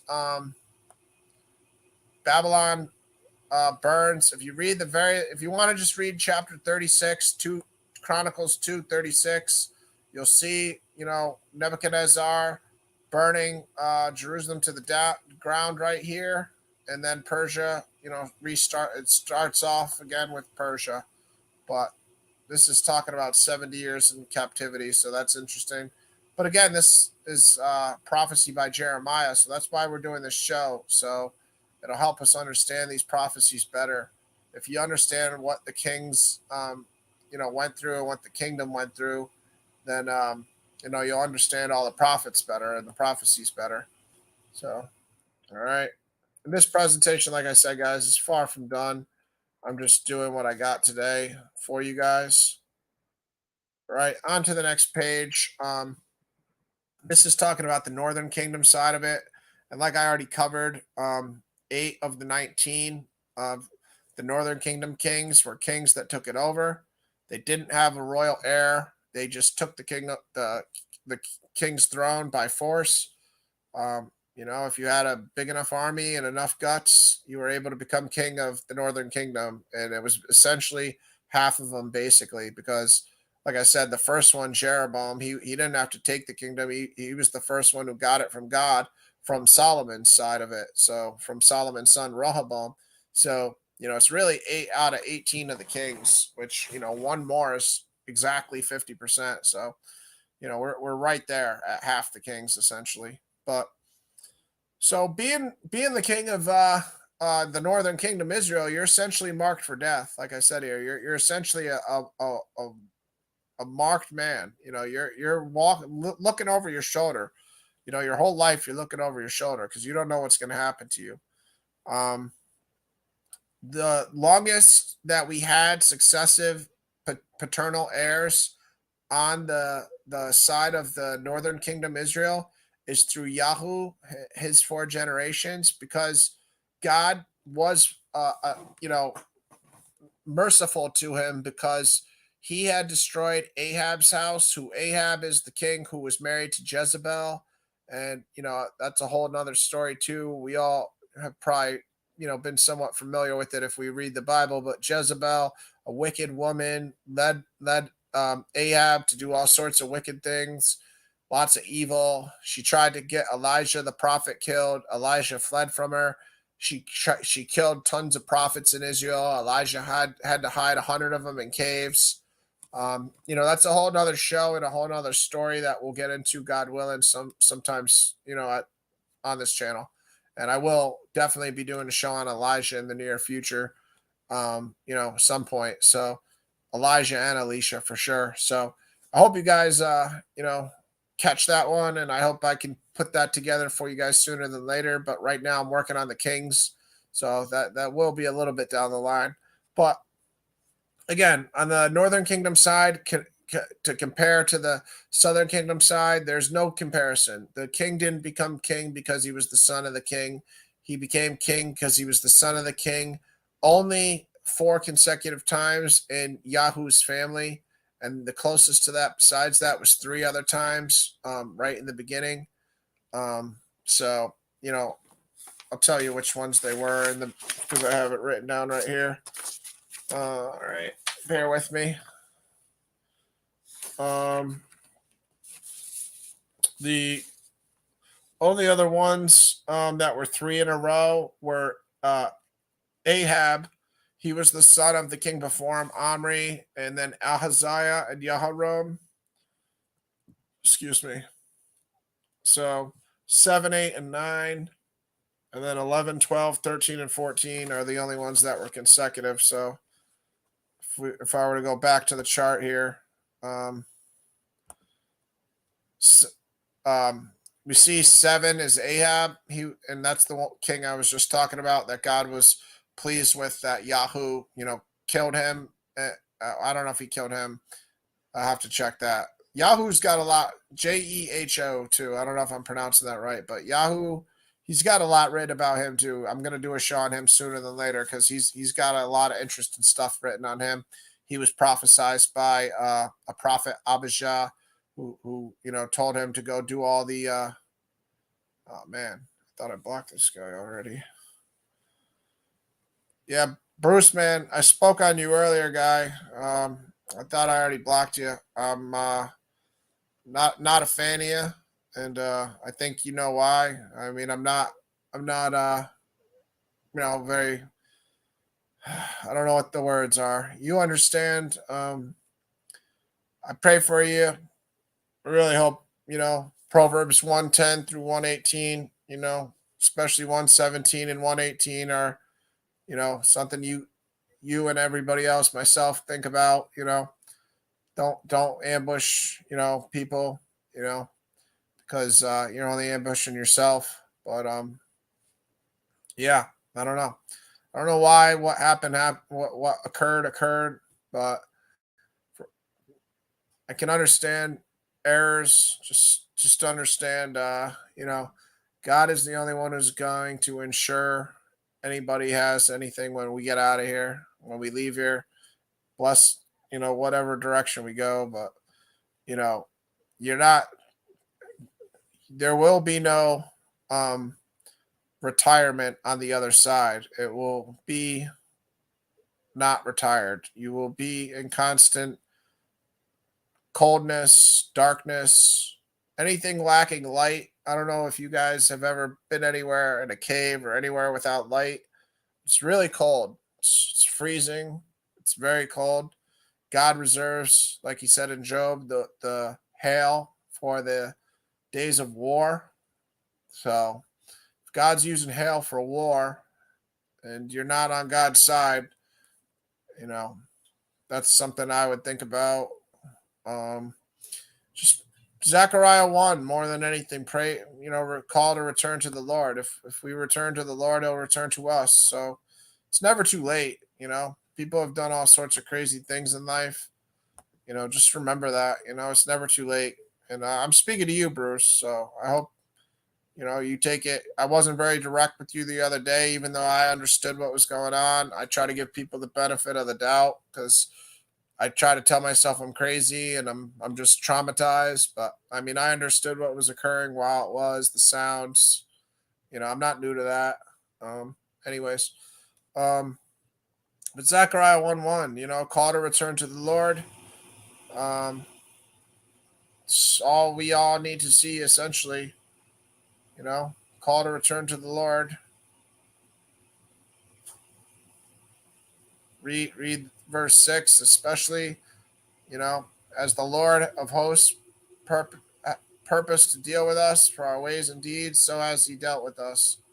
So, just take whatever, your fate is, your punishment is, like I am. I'm not perfect. I'm going to have some sort of punishment after this life. But whatever God's going to give me is the punishment I want. So, just take it like that. That's all I'll say, my friend. But I'll pray for you, man. But I really can't interact with you again. I got to keep my my wall, my common sense telling me to protect myself, God telling me to protect myself. But I will say I forgave you. I don't know you. I'd like to get to know you. Yeah, we're not going to talk like this, Bruce. No offense, buddy.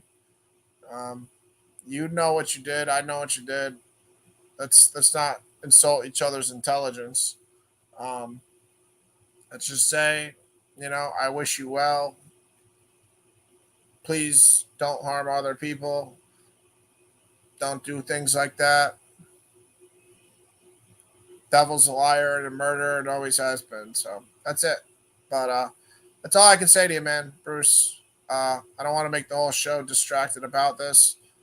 I will. I wish I had, said something the other day, but obviously, like I said, I was trying to act like it wasn't occurring, but it occurred.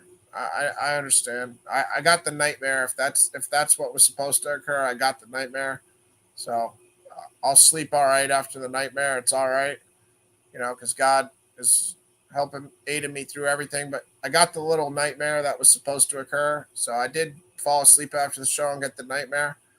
But it's all good, though, man. Take it easy. God bless. What's going on, St. Ronan? What's going on, my friend? Haven't seen you in a minute. Come in if you would like. Come in if you would like, St. Ronan. I don't know how much longer I'm going to do this. I don't know how long you've been watching it for either, but just going through a little presentation on the kings of Israel and doing what I can.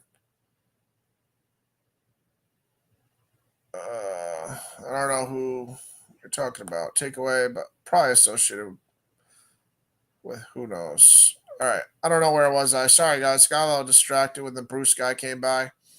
Um, me and him only met on air last show, and like I said, I think he did some.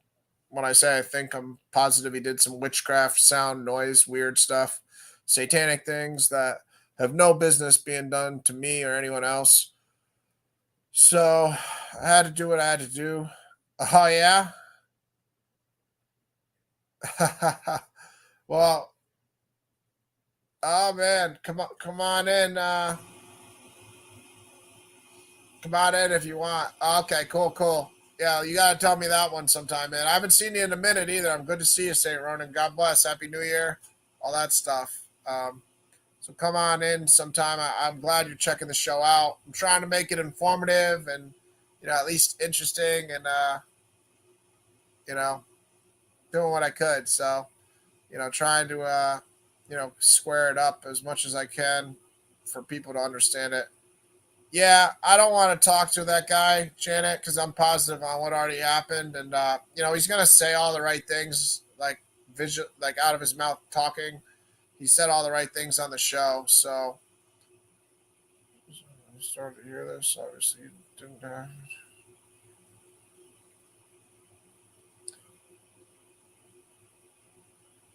Yeah, it's okay. You guys don't have to hate him. I mean, I'm not telling you to hate somebody you don't hate. I'm just telling you I know what God told me and what I experienced, what I already knew on my own end from my interaction with him. It's okay. He's gonna say all the right things. I don't think he's ever gonna say, you know, something that you'll really, notice as odd. But it wasn't really what he was saying. It was nothing really to do with that. It was what he was doing noise wise, like with his mic, just making noises. Well, he did taunt me with one saying about the Hell's Angels at the end. I mean, I don't know. You'd have to understand a whole different side of life that I pray nobody has to live. So if you've never lived that, other side of life, whatever it is, whatever people want to call that secret society stuff, um, you won't understand what happened between me and Bruce. So um, unfortunately, I understand it more than anybody, should, and that's that. But yeah, just protect yourself. Be aware. Um, yeah, I mean, we can say it's this and that.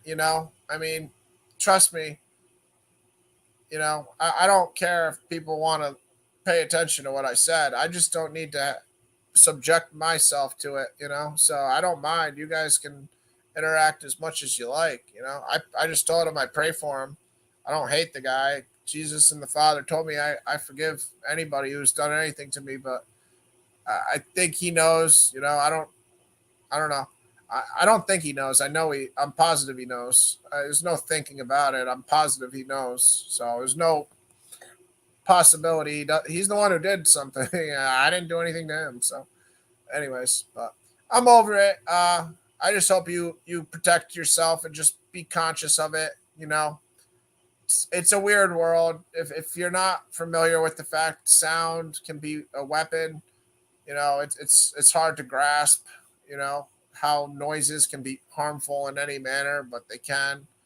I mean, the Bible tells us that sound can be a positive thing too. You can communicate with God through sound. So, like for instance, David playing the lyre for Saul to get rid of demons. No, I'm not mad at you at all, Janet. I hope you're not mad at me. I'm just like I said, I gotta listen to my instincts and what God has told me, and protect myself from somebody that I know did something that could hurt me because it did hurt me. I went to sleep after the show and I had a nightmare. I mean, the nightmare was really satanic. It was, the devil, demons attacking me in a dream. So whatever he did do something. It just didn't do anything to my soul because God's protecting my soul. But, it did do something.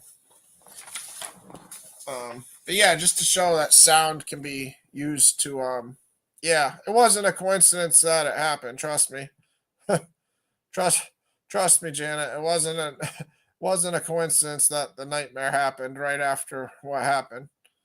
It was very intentional what occurred. But yeah, you're not gonna hear it unless you really know what you to look for. And like I said, I don't know exactly what to look for. I just know enough. Like when I heard it, I tried to act like I didn't hear it and I tried to let it go for a while and I did let it go like way longer than I should have because it affected me more the more you allow it. But it's just like they try to hypnotize your brain, allow demons to get into your brain, stuff like that. It's that type of satanic attack. Try to mess with your thoughts, get demons into your brain. But like right here, we see in the Bible sound also being used for good. So, uh, and anybody that's a musician like he is, he's understood this stuff better than me. He understands it more than me. So he's definitely it happened after Lewis left.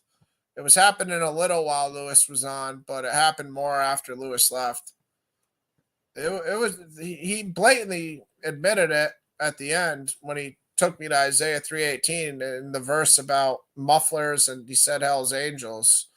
He blatantly taunted me with that at the end because he understood I was aware of what was going on. But at that point, he had gave me a little bit of subtle hypnosis where what I said at the end was like effects of it. I tried to avoid saying certain words, but yeah, it's not a joke though, Janet. You guys just don't get it. That's the problem. Yeah, yeah, yeah. It's not a joke though. It's not a joke. It's a dark joke. It's not a good joke. Dark dark joke. Yeah. No, you're not upsetting me. You're not upsetting me.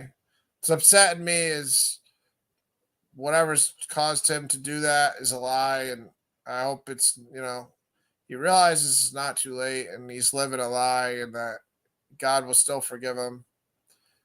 You know, but it's you don't want to cause anybody to sin, so trying to hypnotize somebody's brain to allow satanic attacks, that's what Jesus really warns about when he says woe to anybody who causes anybody to sin.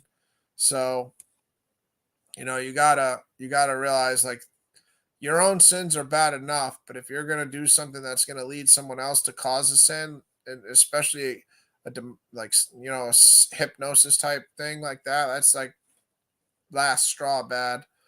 But God will forgive. So he's definitely got the path to forgiveness. He's got the Bible. He knows what it is. So it is what it is, man.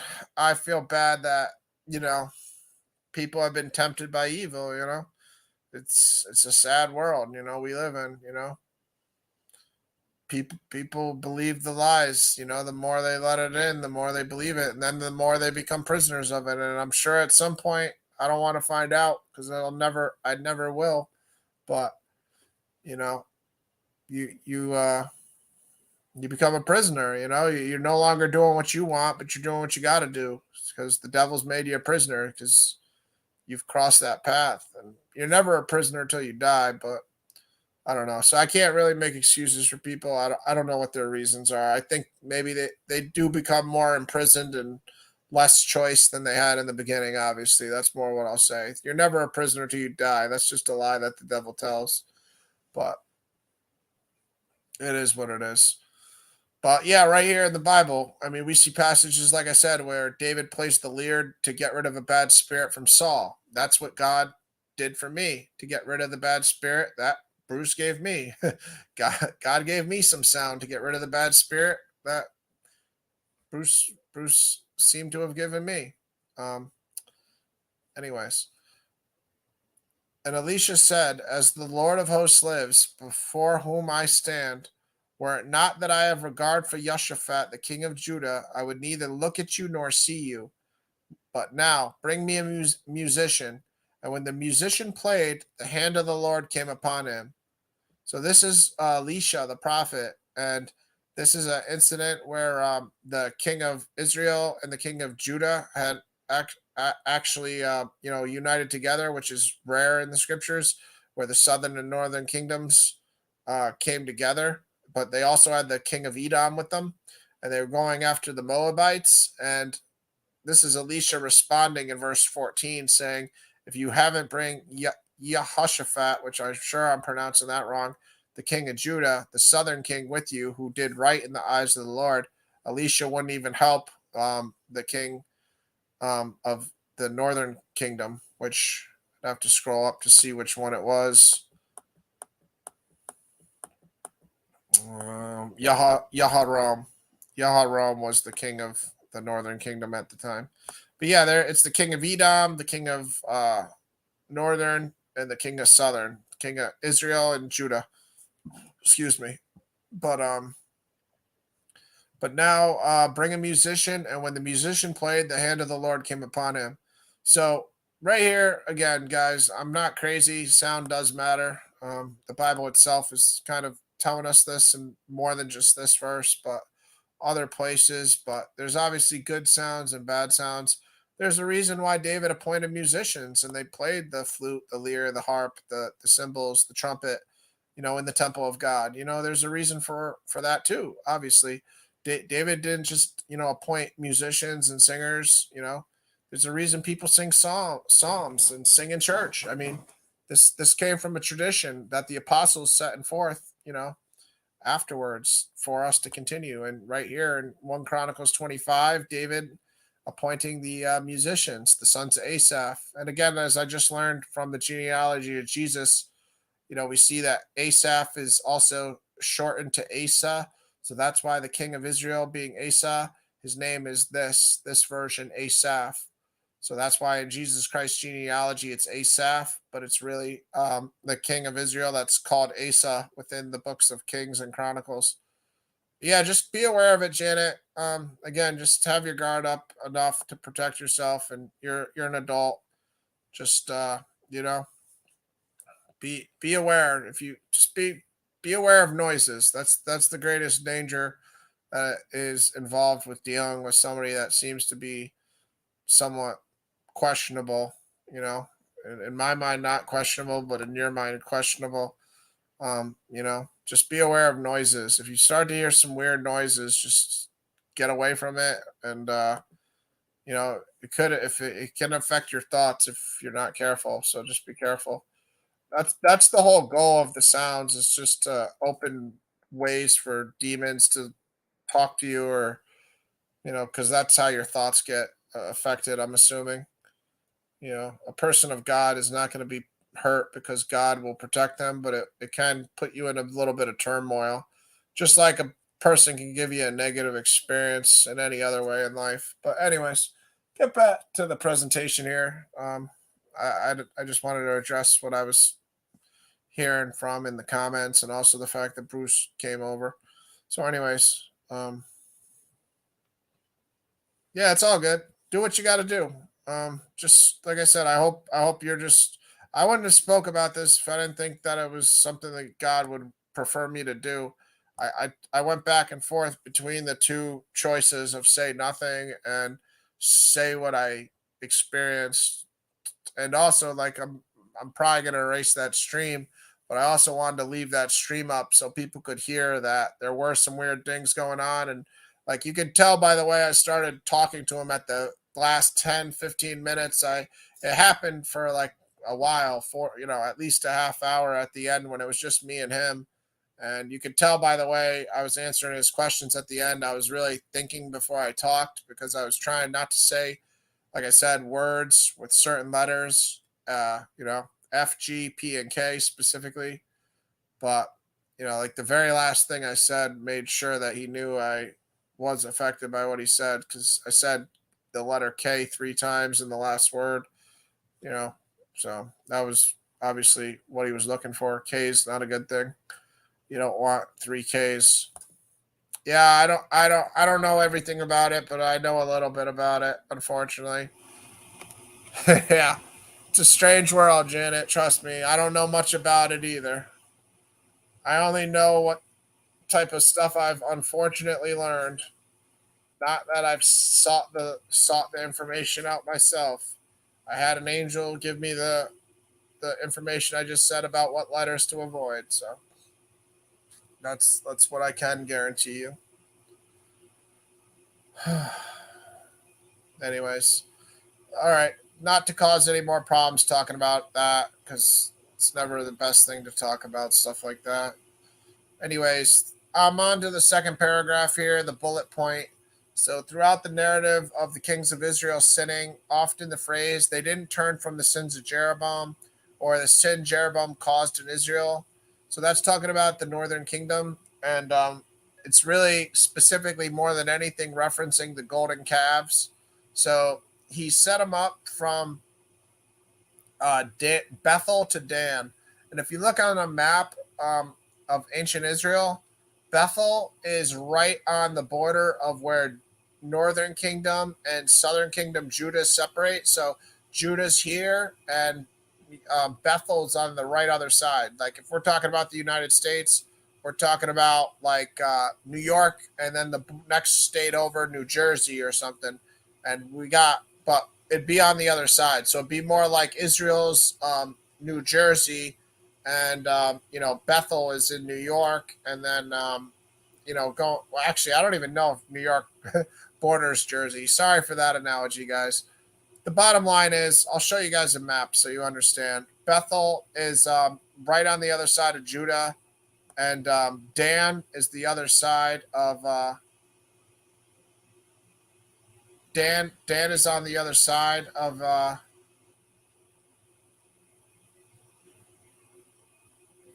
yeah. It's all good, bro. It's all good, man.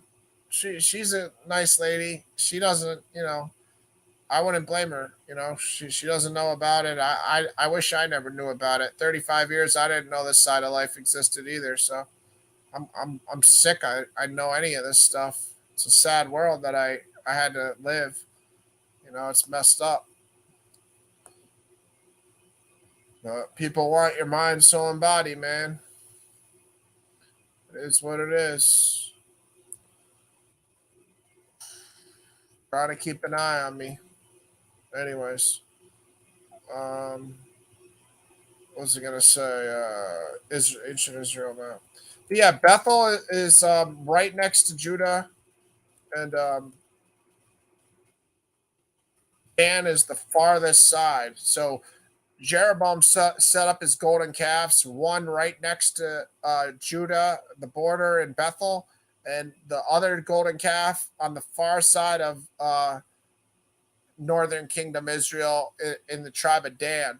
And that was essentially just to have a golden calf on each side of his kingdom, the northern kingdom, because he didn't want the people going to Jerusalem to worship at the altar there, because then he would say they would go back to the kingdom of Judah, which was clearly evil. God gave him the northern kingdom, but then he immediately made up his own festivals, and he made up, these two golden calves reminiscent of Exodus to show, to keep the people from going back to Jerusalem to worship. So I'm going to see if this map has Bethel on it. Hopefully it does. We can see Dan all the way here, though. So you guys can see at least Dan on the far side here. So up at the top, there's Tyre. There's Dan. Trying to zoom in as much as I can there. So there you see Dan. Now I zoomed in too much where you can't even see it. So there's Dan at the very top. And then down here, so here's Judah. You see Judah. And then you see right here in the tip of Benjamin. So it's interesting. It's in the tribe of Benjamin. That's why when they say the 10 and a half tribes, but they say the southern kingdoms, Judah and Benjamin. It's kind of interesting because Bethel, I didn't know till I just did this right now, but it shows that it was in the tribe of Benjamin. So when he set up these altars from Bethel, so let me zoom out a little. Bethel to Benjamin, he's setting it up across the whole country of the northern kingdom. So Judah's the purple here, and then right here Bethel all the way to Dan. So you could say he had a golden calf here and a golden calf here, and that was the plan, I guess, by Jeroboam, which obviously was an evil plan, but made no sense, and that was what in the scriptures they say is the sins of Jeroboam. So you'll see that if you read the book of Kings or Chronicles, where it'll talk about a northern kingdom king, and it'll say they didn't turn from the sins of Jeroboam, or they did what Jeroboam caused Israel to do. So really what that's talking about more than anything is the golden calves. So that's just like another way of saying the golden calves, So just so people understand. So 1 Kings 128 through 131, just to show people what I just said about where he set them up. All right, this one here. What verse did I just say there? 1 Kings. What did I say? 1 Kings. 1 Kings 28 through 31. Okay. Excuse me. But yeah, you'll see that a lot where I'll say the king of Israel didn't turn from the sins of Jeroboam, or didn't turn from what Jeroboam caused. So just when you see that, just be aware that's most likely talking about the golden calf. It's probably 2 Kings. Sorry about that, guys. 2 Kings 1. I might have wrote the wrong verse down there. See if it's in 2 Kings. I definitely wrote it down as 1 King. Yeah, I wrote it down wrong. Hold on. All right, let me see what I wrote down. Why I wrote it down so wrong. 1 Kings 128. Yeah. All right, I wrote down the wrong chapter there. I think it's 11 Kings, not 1 Kings. That's probably why I have it wrong. 11 Kings seems like right, because that's right after Solomon's death. So it's most likely 11. I just forgot a 1. That's what it seems like. So let me go to that. 11. Pretty sure it'll be an 11. 11, 28. Here we are. Yeah, this is going to be where it's at. Right here. So the man Jeroboam was very angry, very able. And when Solomon saw that the young man was industrious, all right, no. Again, that's not it. It's close to this, though. It's a lot closer than where I was before, because it at least had Jeroboam's name in it. All right. All right. That's after. I don't know why I'm forcing myself to find this right now, but it's really relevant in Israel's history to realize that Jeroboam made these golden calves, just like in Exodus when Aaron made the golden calves. So Jeroboam making these golden calves is really important to understanding why the northern kingdom, obviously was at a disadvantage because they didn't have the altar at Jerusalem to worship at, but they did, have a choice to go to Jerusalem and worship, at least during the festivals and so on, and they chose not to.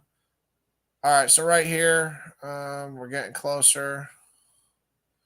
Okay, so here it is. Sorry about that. It's 1 Kings 12. So 1 Kings 12:25 is where it starts. So I could just read it. Then Jeroboam built Shechem in the hill country of Ephraim and lived there. And he went out there and built Peniel. And Jeroboam said in his heart, now the kingdom will turn back to the house of David. If this people go up to offer sacrifices in the temple of the Lord at Jerusalem, then the heart of this people will turn again to their Lord, to Rehoboam, king of Judah. And they will kill me and return to Rehoboam, the king of Judah. So I guess part of it is he's worried about his life, but that's no excuse because God would have protected him. So the king took counsel and made 2 calves of gold. And he said to the people, you have gone up to Jerusalem long enough. Behold, your gods, O Israel, who brought you up out of the land of Egypt. And he set one in Bethel, and the other he put in Dan. Then the thing became a sin, for the people went as far as Dan Then this thing became a sin, for the people went as far as Dan to be before one. So the reason that verse makes a lot of sense is because it's telling you they went as far as Dan, meaning that's a good travel, like we just saw at that map here. Dan's at the very top of that map, and if you're coming from a tribe that's not at the top of that map in Naphtali, there's only 2 golden calves. Obviously, on the other side of this purple here, we got the one in Bethel and Benjamin. But say you're over here in Manasseh somewhere, and you chose to go all the way to Dan. You're hiking with your donkey, your servants, whatever you're doing. You're making a hike that's gonna take you a couple days or a day. I don't know how long it would take them, but it's a hike. So that's the thing. If you're going as far as that just to worship an idol, a golden calf, that's really making it a sin. I mean, it's obviously a sin to worship it anywhere, but if you're gonna make a journey, if I said I live in New York right now, if I said I'm gonna go 2 days if I said I'm gonna go to New Hampshire just to go to church tomorrow, I'm really making a conscious effort. I'm going to do some worship where I'm not supposed to, but I'm real serious about it because I'm making a trip all the way to New Hampshire just to do it. So, that's why this verse right after Jeroboam making the 2 golden calves makes a lot of sense. That, it says, then this thing became a sin, for the people went as far as Dan to be before one. But obviously the footnote here tells us, manuscripts also vary on this verse with the Septuagint. Went to the one at Bethel and to the other as far as Dan. So, similar wording. But it has Bethel in this verse too. So the Bethel's mentioned in the verse before. What's going on, Chris? Good to see you, bro. Don't know if you're working or what you're doing. So good to see you, though. Hope you catch the early part of the show, Chris. I think you'll appreciate it and enjoy it because I know you're into this stuff. So maybe watch it again. I'm only halfway through a presentation I'm going to do on all the kings of Judah and Israel. I'm going to do each king individually too. I've only done Hezekiah and Uzziah so far, but I'll make sure I got a presentation on all of them. Some of them are short, so I'll have a couple of the shorter ones together. I'll do a couple in one show. But yeah, Chris, this is a little bit about what I showed people. Just do a quick run through for Chris. Let me get his comment off the screen so I'm not blocking it for him to see. But yeah, I just showed some of the charts that I showed in my shorts. Again, I just started the presentation because nobody really came on, so I wanted to not be up here rambling. So I had half of my presentation or a third or however much of this is going to be my presentation started. I've been working on it, so I just started showing it. But yeah, this is what you missed, Chris. And for anybody that joined late, I'll just do a quick fast forward review of this. This is the kings before the kingdom was divided. Again, a lot of people forget the second king, Ishbosheth. Okay, I figured you're at work, Chris. So we got Saul, David, and Solomon all reigning for 40 years. Ishbosheth, Saul's son, reigned for 2 years. And then King David became king. Ishbosheth, the second king, type in his name in blue letter or something if you're a little rusty on him. He did reign for 2 years. He was the second king of Israel, but a lot of people just think it went from Saul to David. And this is the chart that, if you guys have seen my shorts, just to review for people that missed the beginning, and Chris and anybody else, these are the kings of Judah. And again, the ones in red did what was evil, and the ones in green are the only kings that did what were right. Again, as I already said before, no king in the northern kingdom did what was right. They all did what was evil in the eyes of the Lord. And this is the kings in order too, just so you guys have all the kings in order. And as I just showed earlier on this show, 17 of these kings are in the genealogy of Jesus Christ.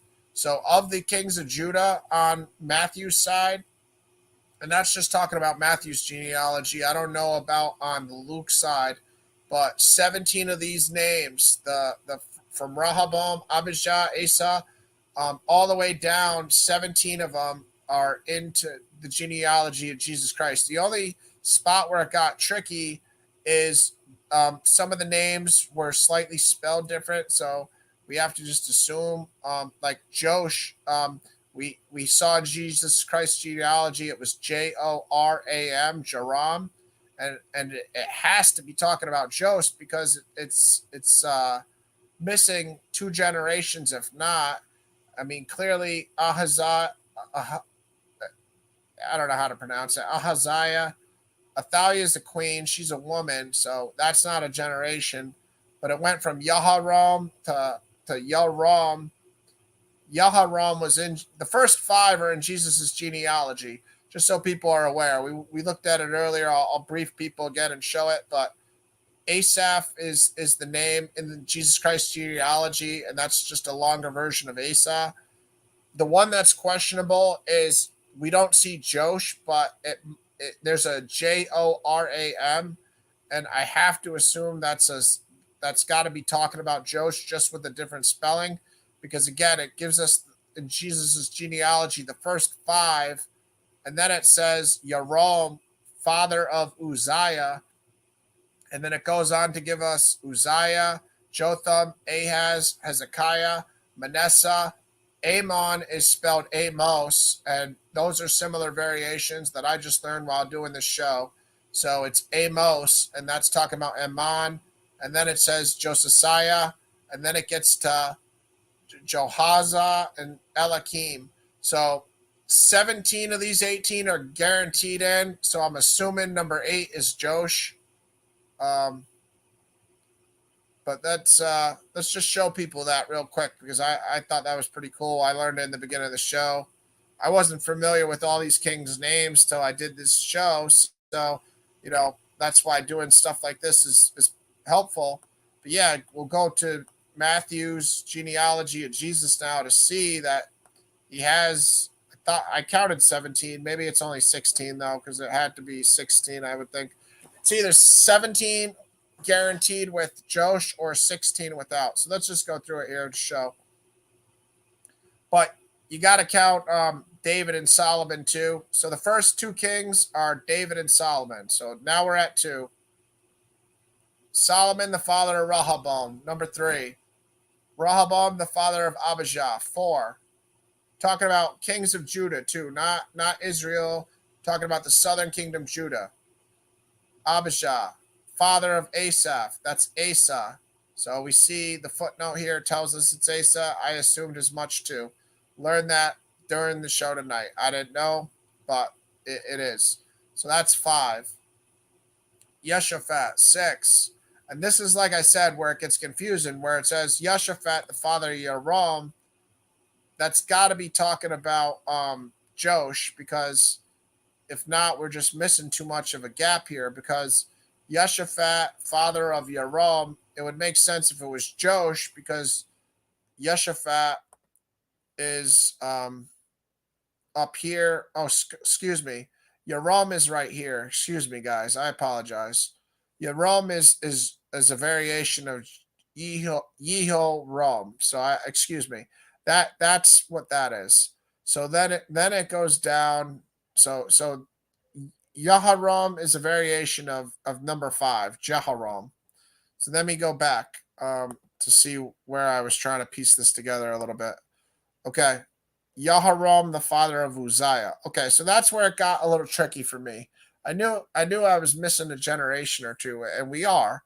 So it's kind of confusing because this has got a variation of the fifth king, and then it says Yaharam, the father of Uzziah, and it goes from the fifth king to the eighth king, which is kind of, there's no other way to say it. Um, excuse me, not the fifth king to the eighth king, the fifth king to the 10th king. But again, Ahaziah only reigned 1 year. He reigned 6 years. Josh was 40 years, 46 years, 71 years with Amaziah. So it is kind of dicey, guys, to say the least. We got 71 years with these five from Yaharam to Uzziah, and he's not directly father, but just like David's called the father of people when he's not, or Abraham's called somebody's father, it's perfectly logical for them to say father of. So Yaharam, father of Uzziah, is just basically like saying that. That's the way I would deal with it if I had to answer like logically on my question. It's not going from generation to generation. The first 5 generations or 7 generations are consecutive, but then apparently, there's 71 years here and there's a gap. So Yaharam's real, lineage would be Ahaziah of his direct son. So it's basically like using Yaharam and then going to Uzziah as a way of saying like Abraham's our father, or David's our father. That's what I'll say. You know what I mean? And it's perfectly fine to do that because that's how the Bible works in all these other verses too. So, it's perfectly logical to do it that way. So Yaram, the father of Uzziah. Regardless, though, let's just keep counting the kings like we did. So David, Solomon, 2, Rehoboam, 3, Abijah, 4, Asaph is Asa, 5, Yeshaphat, 6, Yaram, 7, Uzziah, 8, Uzziah, father of Jotham, 9, Jotham, father of Ahaz, 10, father of Hezekiah, 11, Manasseh, 12. Amos is the variation of Anon, like we saw. 13. King Anon is same as Amos. 13. Josiah. 14. Josiah, father of Jeconiah. 15. All right, so excuse me, guys. I miscounted earlier. 15 kings in the genealogy of Jesus Christ on Matthew's side. And as I already went through earlier, I don't want to redo it just because Chris got here. He can watch it earlier. But Jeconiah is spoken of in Jeremiah 22:30, and God says you'll never have somebody succeed on your throne and heir. So that's another evidence for the virgin birth, because God's saying that Jeconiah king in the genealogy of Jesus will never have somebody right here in Jeremiah 22:30. Thus says the Lord, write this man down as childless, a man who shall not succeed in his days, for none of his offspring shall succeed in sitting on the throne of David and ruling again in Judah. He does have one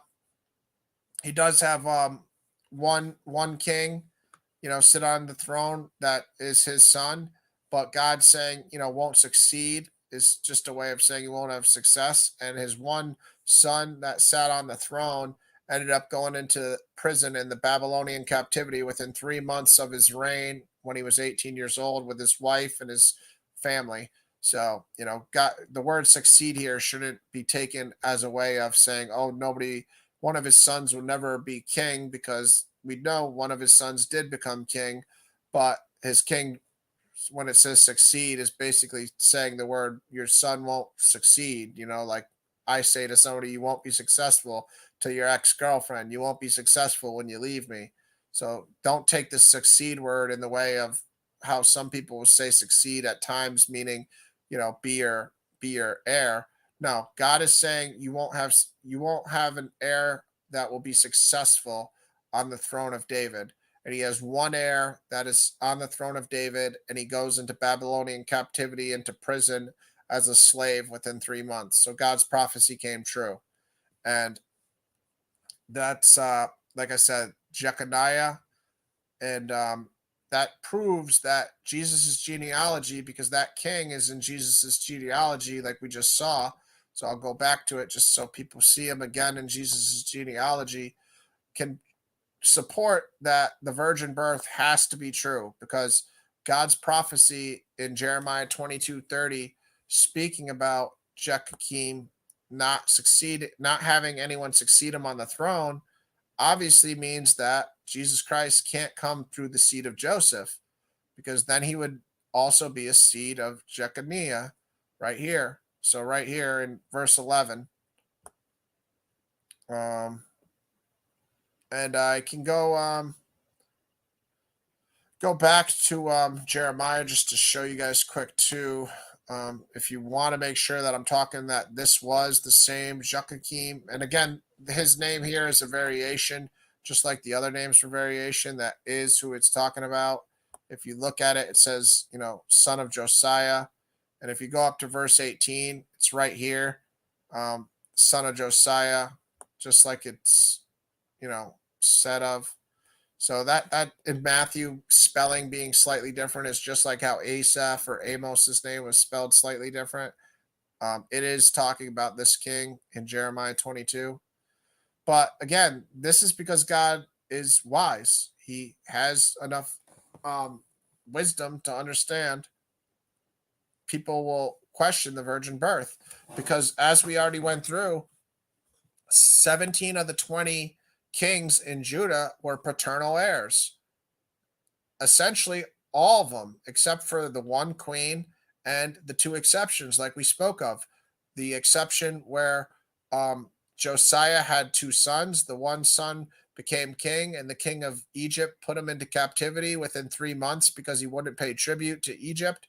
And then the Egyptian king allowed the brother to become king, which is, the 18th king, Eliakim. That's Eliakim because his name got changed by the Pharaoh. So his brother Yahahaz only reigned for 3 months. So they're both sons of Josiah. So besides being, paternal heirs, the only exception is Eliakim and Zedekiah.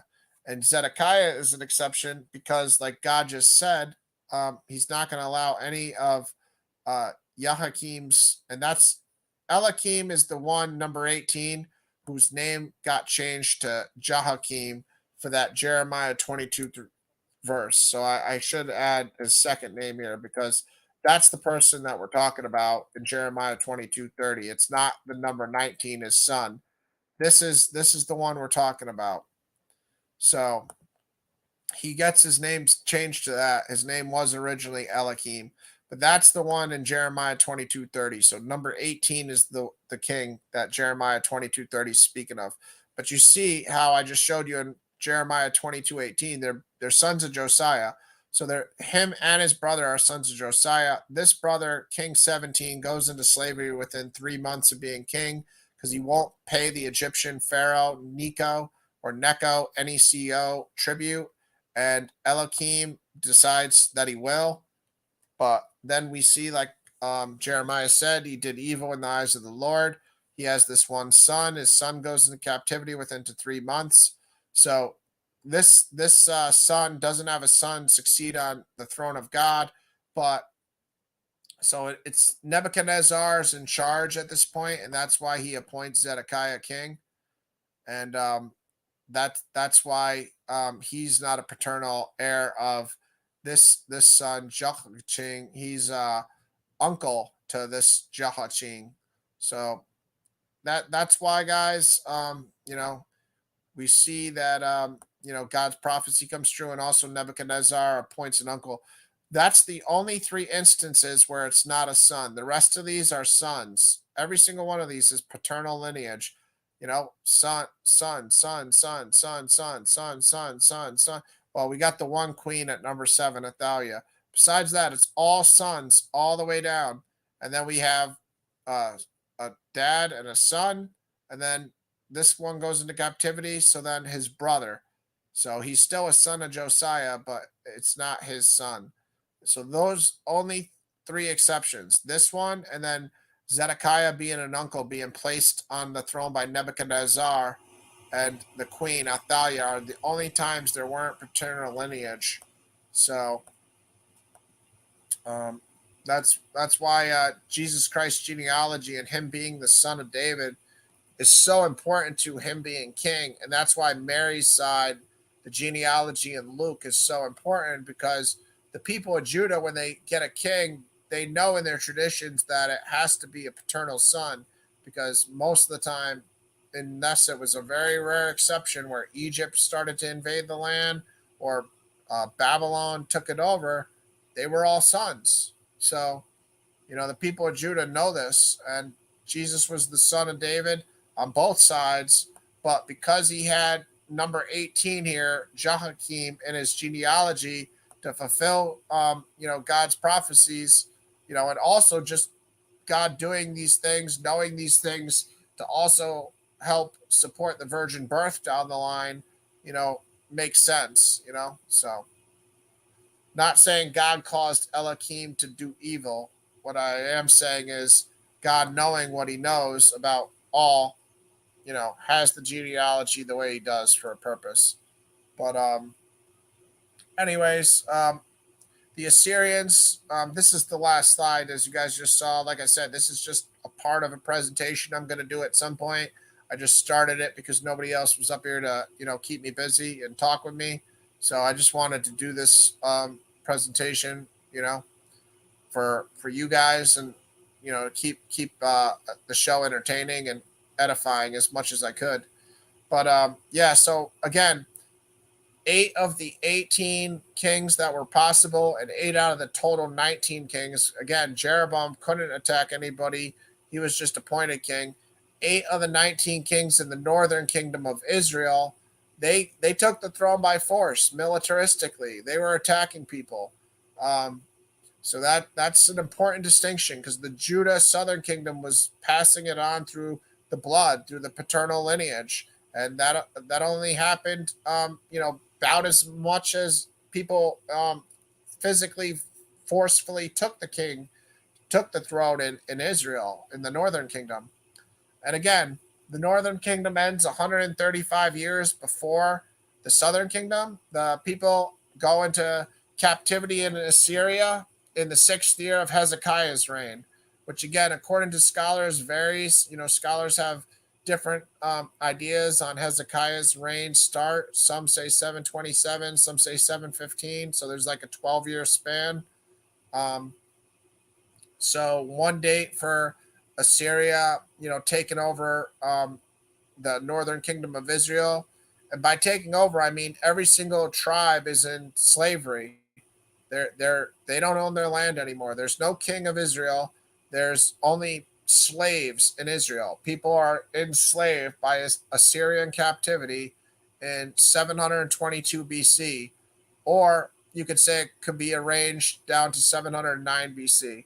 So just generalize in your head and say 720 BC is when the northern kingdom falls. And I'll show you guys that in 2 Kings 17:6 through 18. So if you guys want to look at it yourselves, it's 2 Kings 17:6 through 18. And it tells you the Assyrian captivity had been occurring gradually. Like I said earlier, some of the tribes were getting conquered earlier, and they were taking cities. They were taking a couple cities at a time. By 2 Kings 17, 6 through 18, God allows all the people of northern Israel to go into slavery, into the Assyrian captivity. The southern kingdom of Judah stands another 135 years, and until Nebuchadnezzar and the Babylonians take over the city of Jerusalem. So there's a big difference between the northern tribes, the northern 10 and a half tribes, versus the southern Judah and, Benjamin, but primarily just Judah. As the scripture itself is going to say here, it's going to say God gave all the tribes except Judah over. So I'll read that now. So 17:6 through 18. So in the 9th year of Hoshea, that's the last king of the northern kingdom, which is called Israel. In the 9th year of Hoshea, the king of Assyria, that's Sargon the second. Like I said, it doesn't say Sargon the second in the scriptures, but if you look at what historians will say, they say it's Sargon the second, who's the king of Assyria at the time. So you guys can do your own Google searches, but Sargon the second is the one who took over Israel, apparently. So in the 9th year of Hoshea, in that 9th year, that's the last year of Hoshea. The king of Assyria captured Samaria. That's the capital of the northern kingdom. For people that didn't know, Samaria is where the capital of the northern kingdom was. Jerusalem's the southern capital of Judah, and Samaria is the northern kingdom capital.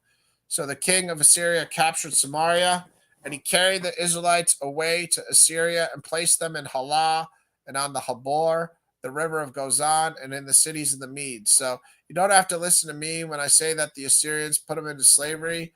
You can see it right here in this verse, and you can also see it in prior chapters of Kings. Like I said, this didn't just happen overnight. Other kings of Assyria had already been putting people of the Israelites into slavery way before this.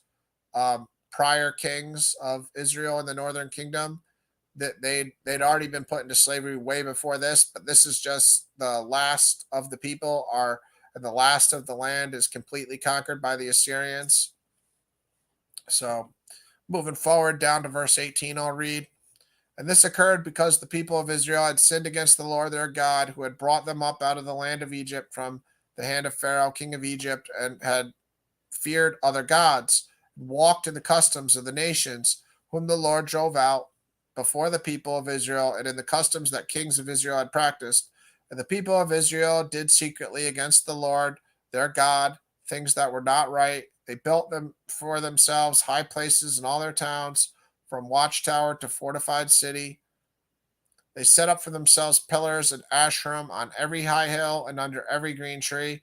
This is important too, and I just learned this today myself. But reading about the Asherim and just some of the idolatry worship practices, when it says in under every green tree, some of the idolatry is associated with tall trees. So the people would like find a tall tree, and that would be representative of, I forget which god, but it's one of the gods, Near East gods. I forget which one, but just obviously it's not too specific, so I won't tell you exactly which god or whatever. But just realize when it says in under every green tree, this green tree aspect under every green tree is referencing them doing another form of idolatry. That's all I'll say about that. And there they made offerings on all the high places, as the nations did, whom the Lord carried away before them. And they did wicked things, provoking the Lord to anger. And they served idols, of which the Lord had said to them, You shall not do this. Yet the Lord warned Israel and Judah by every prophet and every seer, saying, Turn from your evil ways and keep my commandments and statutes, in accordance with all the law that I commanded your fathers, and that I sent to you my servants, the prophets. But they would not listen, but were stubborn, as their fathers had been, who did not believe in the Lord their God. They despised the statutes and his covenant that he made with their fathers and the warnings that he gave them. They went after false idols and became false. Wow, that's a hard verse right there. That's a hard verse right there. They went after false idols and became false. Wow. Pray for everybody, man. Pray that we all stay true to the Lord Jesus and the Father, God of Israel, the God of Abraham, Isaac, and Jacob, and the Holy Spirit. And they followed the nations that were around them, concerning whom the Lord had commanded them that they should not do like. And they abandoned all the commandments of the Lord their God, and made for themselves metal images of 2 calves. And they made an Asherah and worshipped all the host of heaven and served Baal. So again, we see, that the 2 calves, that was under the first king, immediately Jeroboam. And it was in 2 Kings 12. So we see that 1 Kings chapter 12, verse 25 that we were at earlier. 1 Kings 12, 25 through 28. We see the golden calves come into play. So it was the very first king, Jeroboam of the north, who made those golden calves. And they burned their sons and their daughters as offerings, and used divination and omens, and sold themselves to do evil in the sight of the Lord, provoking him to anger. Therefore the Lord was very angry with Israel, and removed them out of his sight. None was left but the tribe of Judah only. So we see here, right in verse 18, the entire northern kingdom is no longer, when it says God was very angry with Israel and moved him out of the sight. Remember, Israel's only talking about the northern kingdom. So we got to, I didn't know this for a long time. I'm sure people that are more comfortable with the Bible, already know this, but people that aren't, remember, God says the word Israel. It doesn't include Judah in the book of Kings and Chronicles. Those are separate things. Sometimes, granted, it will be talking about all Israel. Most of the time when it says Israel, it's only talking about the northern kingdom. Now, you see in verse 18, none was left but Judah only. Judah remains the only tribe in Israel for 135 years. So the Assyrian captivity is in 720 BC. Judah is the only people in Israel that are free to worship God, not enslaved, until the Babylonian captivity 135 years later, around 587 BC. So that's all that presentation that I got prepared for the day up till now, guys. Again, this was only the beginning of what I'm going to do on this presentation. I hope you guys take screenshots of these charts. Like I said, that's what I want. I want everybody to take screenshots of, who did evil, who did good, how long they reigned, how old they were when they reigned. Again, they only said that for the kings of Judah. They didn't tell us how old the kings of Israel, the northern kingdom, were when they began to reign. But I did write down how long each king reigned, and I wrote down the kings in order. So I hope everybody just takes screenshots of that. That was my ultimate goal, is to show it in the presentation, but also so somebody could screenshot it. So I would suggest just screenshot in the page where I have how long they reigned and their age too, for the kings of Judah, because I did keep it color coordinated.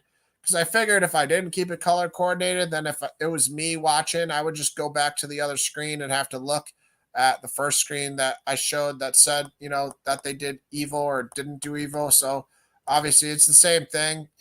This one you don't need to screenshot, did right, did evil, unless you need the chart on the left that tells you green is good, red is evil, yellow is bad. I kind of used universal colors so people would understand, though. So I think any of us, we understand green is better than red as far as like in general. So if you need the chart, you need the chart. Screenshot all four charts if you want. But yeah, I gave you guys how long they reigned, and it said for the kings of Judah how old they were when they became king, for everyone except Abijah, at least. And Abijah is the only one who it didn't say. It just said he didn't serve God with his whole heart. So it didn't say he did evil or did good. That's why he's in yellow. It said he didn't serve God with his whole heart. That's it. That's all I got. Maybe I'll find another verse that I missed. So, bear with me if I missed a verse. If you guys want to read about Abijah, I'll probably, after the show, reread about him too, just to verify this and check it again. Because it is strange that he's the only one that there was nothing written about. So I probably missed it. Usually it's written at the beginning of their, when they get introduced, it says, their age and when they became king, how old they were. And then it says they did right or did evil. But for a couple of them, it said it at the end of their story. So he could have been one, probably is one that it's set at in the end, and I just missed it. So I'll reread about Abijah, but I might be right too, because I'm pretty sure I was pretty thorough with most of this. So I'm pretty sure I'm right, but I definitely also could have missed it. So bear with me if I did. The rest of these are right. I assure you, I just checked them again today. You don't have to not trust them.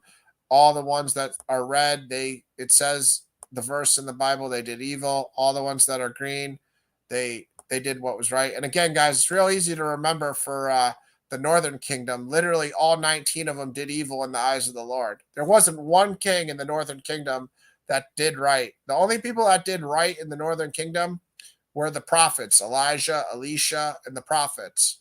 Obviously, in the book of Kings, Elijah and Elisha, they have a couple chapters, and it's pretty much to just give us an explanation on, well, how did the northern kingdom even last as long as they did? Well, it did because of, the prophets Elijah and Elisha and the other prophets.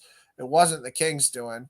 And we saw earlier, like I just showed you guys in that verse about the musician, where the prophet Elisha said, to the king of the northern kingdom king, Yaharam, if you didn't have the Judah king, Yahashaphat, with you, I wouldn't even care about you. I wouldn't even help you. So you could tell that, Elijah and Elisha, they were battling all these kings while they were king. Obviously, Ahab, his wife Jezebel tried to kill Elijah. So, anyways, yeah, guys, just take screenshots of these pictures. I want everybody to have them. Trust them. Again, like I said, Abijah is the one thing where I'm pretty sure I'm right, but I'll recheck it because it is strange. He's the only one that it didn't say about. Most likely, I probably did make a mistake because it's every other one said something, but it did say something. Like I said, it said he just didn't serve God with his whole heart. So it's not like it didn't say anything. It did say something. It said he didn't serve God with his whole heart. So I think I am right on all these as far as Abijah being already talked about. But because some of these guys, like, Abijah being one of them, they didn't have much written about him. He only reigned 3 years. They didn't have much written about him. I mean, what? I'll check it right now with you guys on the screen. I mean, it's not going to be much. There's obviously not many verses written about him. So let's just type it in right now. And again, I'm pretty sure I already covered it, but we'll type in Abijah right now. Well, Abijah is Jeroboam's son. That's another Abijah. That's not the same one. He obviously that's a son that ends up dying. There's a prophet Ahijah, Jeroboam's wife. Jeroboam tells his wife to lie to the prophet Ahijah, which is the same name except with an H. And he says, your son Abijah is going to die. Basically, like, why'd you lie to me? I'm a prophet, but he was blind at that point, but he's still a prophet of God. So pretty funny. The guy tried to pull a fast one on him, but people do that, I guess. The son of Rehoboam, the son of Solomon was Rehoboam, Abijah, his son Asaph. All right, trying to find where he's at. He's in a lot of genealogies, apparently.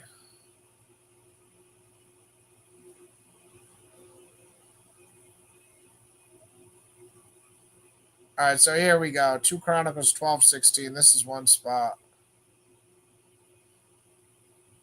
All right.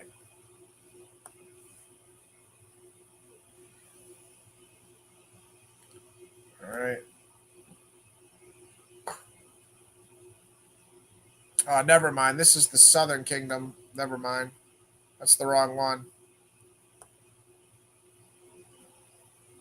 Oh wait, no, that is the right one. Never mind. It is the right one. He is Southern Kingdom. Sorry about that.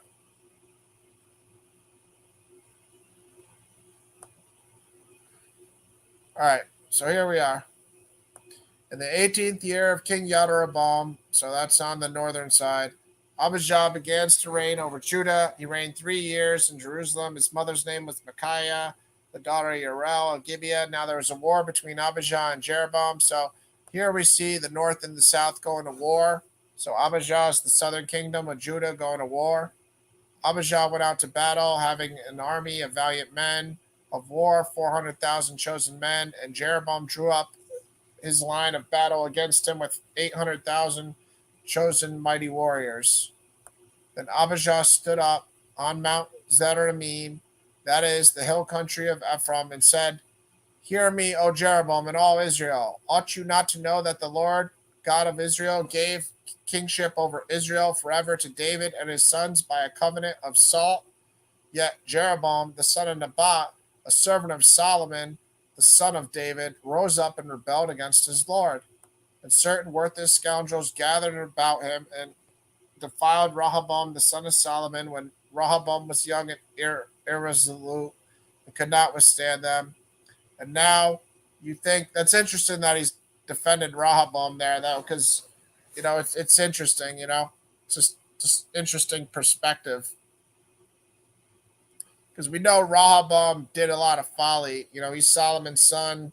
That he was saying all Solomon was oppressing the people, but his little finger is thicker than Solomon's thigh, and Solomon scourged him with whips, but Rehoboam is going to scourge him with scorpions.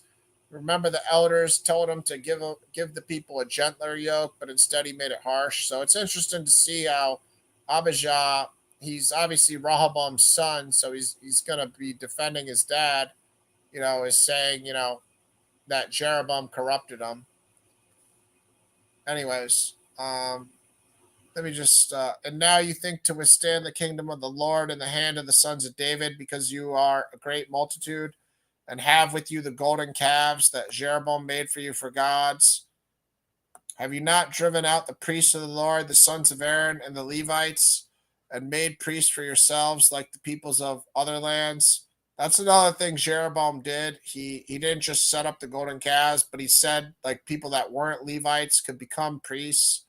So all this stuff is good information. Whoever comes for ordination with a young bull or 7 rams becomes a priest of what are not gods. So he even tells you right here, all you needed to become a priest, I guess, was a young bull and 7 rams, and the urge to become a priest. But as for us, the Lord is our God, and we have not forsaken him. We have priests ministering to the Lord who are sons of Aaron and Levites for their service. They offer to the Lord every morning and every burnt off and every morning and evening burnt offerings and incense of sweet spices. Set out the showbread on the table of pure gold, and care for the golden lampstand, that its lamps may burn every evening. For we keep the charge of the Lord our God, but you have forsaken him. Behold, God is with us at our head, and his priests with their battle trumpets to sound the call to battle against you, O sons of Israel. Do not fight against the Lord, the God of your fathers, for you can't succeed. Jeroboam had sent an ambush around to come upon them from behind. Thus his troops were in front of Judah, and the ambush was behind them. And when Judah looked, behold, the battle was in front in front of and behind them. And they cried to the Lord, and the priests blew the trumpets. Then the men of Judah raised the battle shout. And when the men of Judah shouted, God defeated Jeroboam and all Israel before Abijah and Judah. This is interesting because I wasn't up on this story, so this is a good one. The men of Israel fled before. It's showing the fight between the northern and the southern kingdom too. So it's good information for anybody that, like I was when I first started reading the Bible, didn't really understand Israel and Judah were separate kingdoms. So now you guys are, if you're new to that concept, you're getting to see it clear that the northern kingdom of Israel and the southern kingdom of Judah, they were even, at war at times, like we see here. So the men of Israel fled before Judah, and God gave them into their hand. Abijah and his people struck them with great force, so there fell slain of Israel 500,000 chosen men. I mean, look at that. 500,000 men died from the northern kingdom in this battle. This is one of those things, guys, where it's like we all read the Bible, but I mean, think about how many people 500,000 people are. I mean, that's like the entire Civil War, I'd assume. I mean, a lot of people died in the Civil War. I think more than any other war in America. And this is essentially like the Civil War, 500,000 chosen men dying. But I guarantee there's not a lot of us that think of, oh my gosh, Jeroboam and Abijah. That's a huge story in the Bible. They fought a civil war. I mean, yeah, when we read it now, we realize it's important. But if I ask 100 Christians right now, what do you think about Abijah and Jeroboam? They're not going to tell me they fought a huge civil war. So that's why the story of the kings is so important. And it'll also help us understand all the prophets. So, all 16 of the prophets, they're tied into these kings. And, we're going to learn a lot more about the prophets by doing these shows and these studies too. But anyways, I'm still looking for where if it says he did good or bad in the eyes of the Lord. Um, so far, it seems like he's doing nothing but good. But I'm sure, like it said he didn't serve God with his whole heart. So that maybe he obviously is a human being and did some other stuff that wasn't perfect too. So let's keep looking to see if it says one way or the other, though. Thus, the men of Israel were subdued at that time, and the men of Judah prevailed because they relied on the Lord, the God of their fathers. I mean, I'm learning either way, so I'm sure you guys are too. 500,000 slain, and this was not a minor event. And Abijah pursued Jeroboam and took the cities from him, Bethel with its villages, and Jeshanah with its villages, and Ephraim with its villages. So again, this is where we saw one of the golden calves was set up in Bethel. So Abijah pursuing Jeroboam and taking Bethel. You would have thought he would have destroyed the golden calf. So that's probably something that, God was not happy with. That I don't think Abijah destroys the golden calf. So if you take the city of Bethel, specifically where the golden calf is, and you don't destroy the golden calf, then you're very much guilty. So let's keep reading here to see. We got to keep in mind though, the golden calf was in Bethel. All right. Jeroboam did not recover his power in the days of Abijah, and the Lord struck him down and he died. But Abijah grew mighty, and he took 14 wives and had 22 sons and 16 daughters. The rest of the acts of Abijah and his ways and his sayings are written in the story of the prophet Edu. Okay, so Edu is Zedekiah's granddad. So Zechariah's name is, he's the son of Berechiah, son of Edu. So this prophet Edu, who wrote the rest about Abijah, is what we know as the prophet Zechariah's granddad. So that's interesting. All right. Yeah, see, it's Abijah slept with his fathers, and they buried him in the city of David, and Asa, his son, reigned in his place. In his days, the land had rest for 10 years. All right. And this is his son. And Asa did what was right in the eyes of the Lord. He took away the foreign altars. All right. Okay. Let's go back to see if it said anything about Abijah in the chapter before. And then it also is in 1 Kings 15. So we'll check out 1 Kings 15. Looked like he did a lot of right there, though.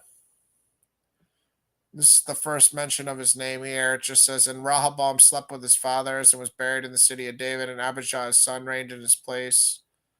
I mean, from all the information we had there, it looked pretty good. But I think 1 Kings is where it says he didn't follow him with his whole heart.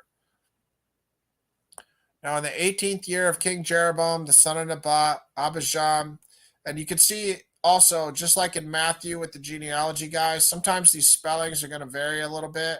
So it's Abijah in Chronicles and Abijam in Kings. And we see that with a couple other kings too. Like Uzziah's name is Azariah in the book of Kings, but it changes over to Uzziah in Kings. I won't go off on that tangent. Let's keep looking here. Anyways, he reigned for 3 years in Jerusalem. His mother's name was Micah. You see, he's got the same mother. It's the same person, Abijam and Abijah. And he walked in all. See, this is what the problem right here. And he walked in all the sins that his father did before him, and his heart was not wholly true to the Lord his God, as the heart of David his father. So this is the verse that I'm looking for. So if I'm reading this better, like I remember his heart was not wholly true, because it doesn't say he did evil, but when it says he walked in all the sins that his father did before him, his father, Rehoboam, did evil. So I might have to change this yellow to red. But this is where I don't like to make my own choices. And I think that's why, now that I'm rereading this, why I left it yellow, is because all the ones that are red, they say they did evil, and all the ones that are green say they did right. So now I see why I left it yellow. So this is why I left it yellow, guys, and I'm going to leave it yellow. It's probably yellow leaning towards red, but I don't want to make the judgment call, because then I'm choosing, I'd rather you guys make the decision and do what we just did here and just use the information how you use it. But yeah, every single other king that said it did evil, it explicitly says they did evil. Every single king that's green, no, there's only 8 of them, and they're all in Judah, none in the northern kingdom, but there's only 8 in Judah. It said they did right in the eyes of the Lord. So, right here, walking in the sins of his father and his heart not wholly true. That's why he's the only one that's yellow, guys. All right. So, we just did it live on air. You guys saw it. That's what my thought processes were. And, logically saying he walked in all the sins of his father, his heart wasn't wholly true. Pry is leaning towards red more than green, guys, just to be honest with you. So that's what I would say, but I'm going to leave it because it didn't say he did evil. And every single other person, said, he did evil. So anyways, that's it for the night, guys. Unfortunately, we didn't get some other people to come up to help out, but I hope I learned a couple things during the show, so I hope you guys found it interesting, edifying, and helps you guys out down the line. And thank you everybody for watching. God bless. Take care of yourselves, and God willing, see you again, and I'll keep working on this presentation and some other ones to get us all caught up on the kings of Israel and the kings of Judah. And check out my presentation on Hezekiah and Uzziah. If you haven't, I already did those two. And like I said, I'm definitely, God willing, going to give you all 40 of them this year. It's not going to be that hard. 39 of them this year, because some of them only have shorter life stories in the Bible, but some of them are longer. But that's no issue. The shorter ones, I'll put a couple together in one show, and the longer I'll separate. But yeah, man, I appreciate everybody for watching, and like I said, take care of yourselves. God bless, and love each other. And oh, sorry guys, I said I was going to start every show with this prayer, but now I didn't start my very next show with it, but I will end it with it because I just remembered it. This is supposedly the oldest prayer in Israel, but if not the oldest, it's one of the oldest. So you guys can look into it. But the spelling's going to differ, because I got it from one source and other sources will spell it somewhat differently. But just type in the Aaronic blessing or type in what I have here, the Ha Berakah, and it's called the Aaronic blessing, Aaron's blessing. So it's in Numbers 624 through 626. That's what it is, the verses. Again, in the future, I'm going to try to remember to start every show with it, and then I'm going to try to end every show with it too. But I guess this show, we're just going to end with it. The Lord bless you and keep you. The Lord make his face shine upon you and be gracious to you. The Lord lift up his face upon you and give you peace. God bless everybody, and take care of yourselves.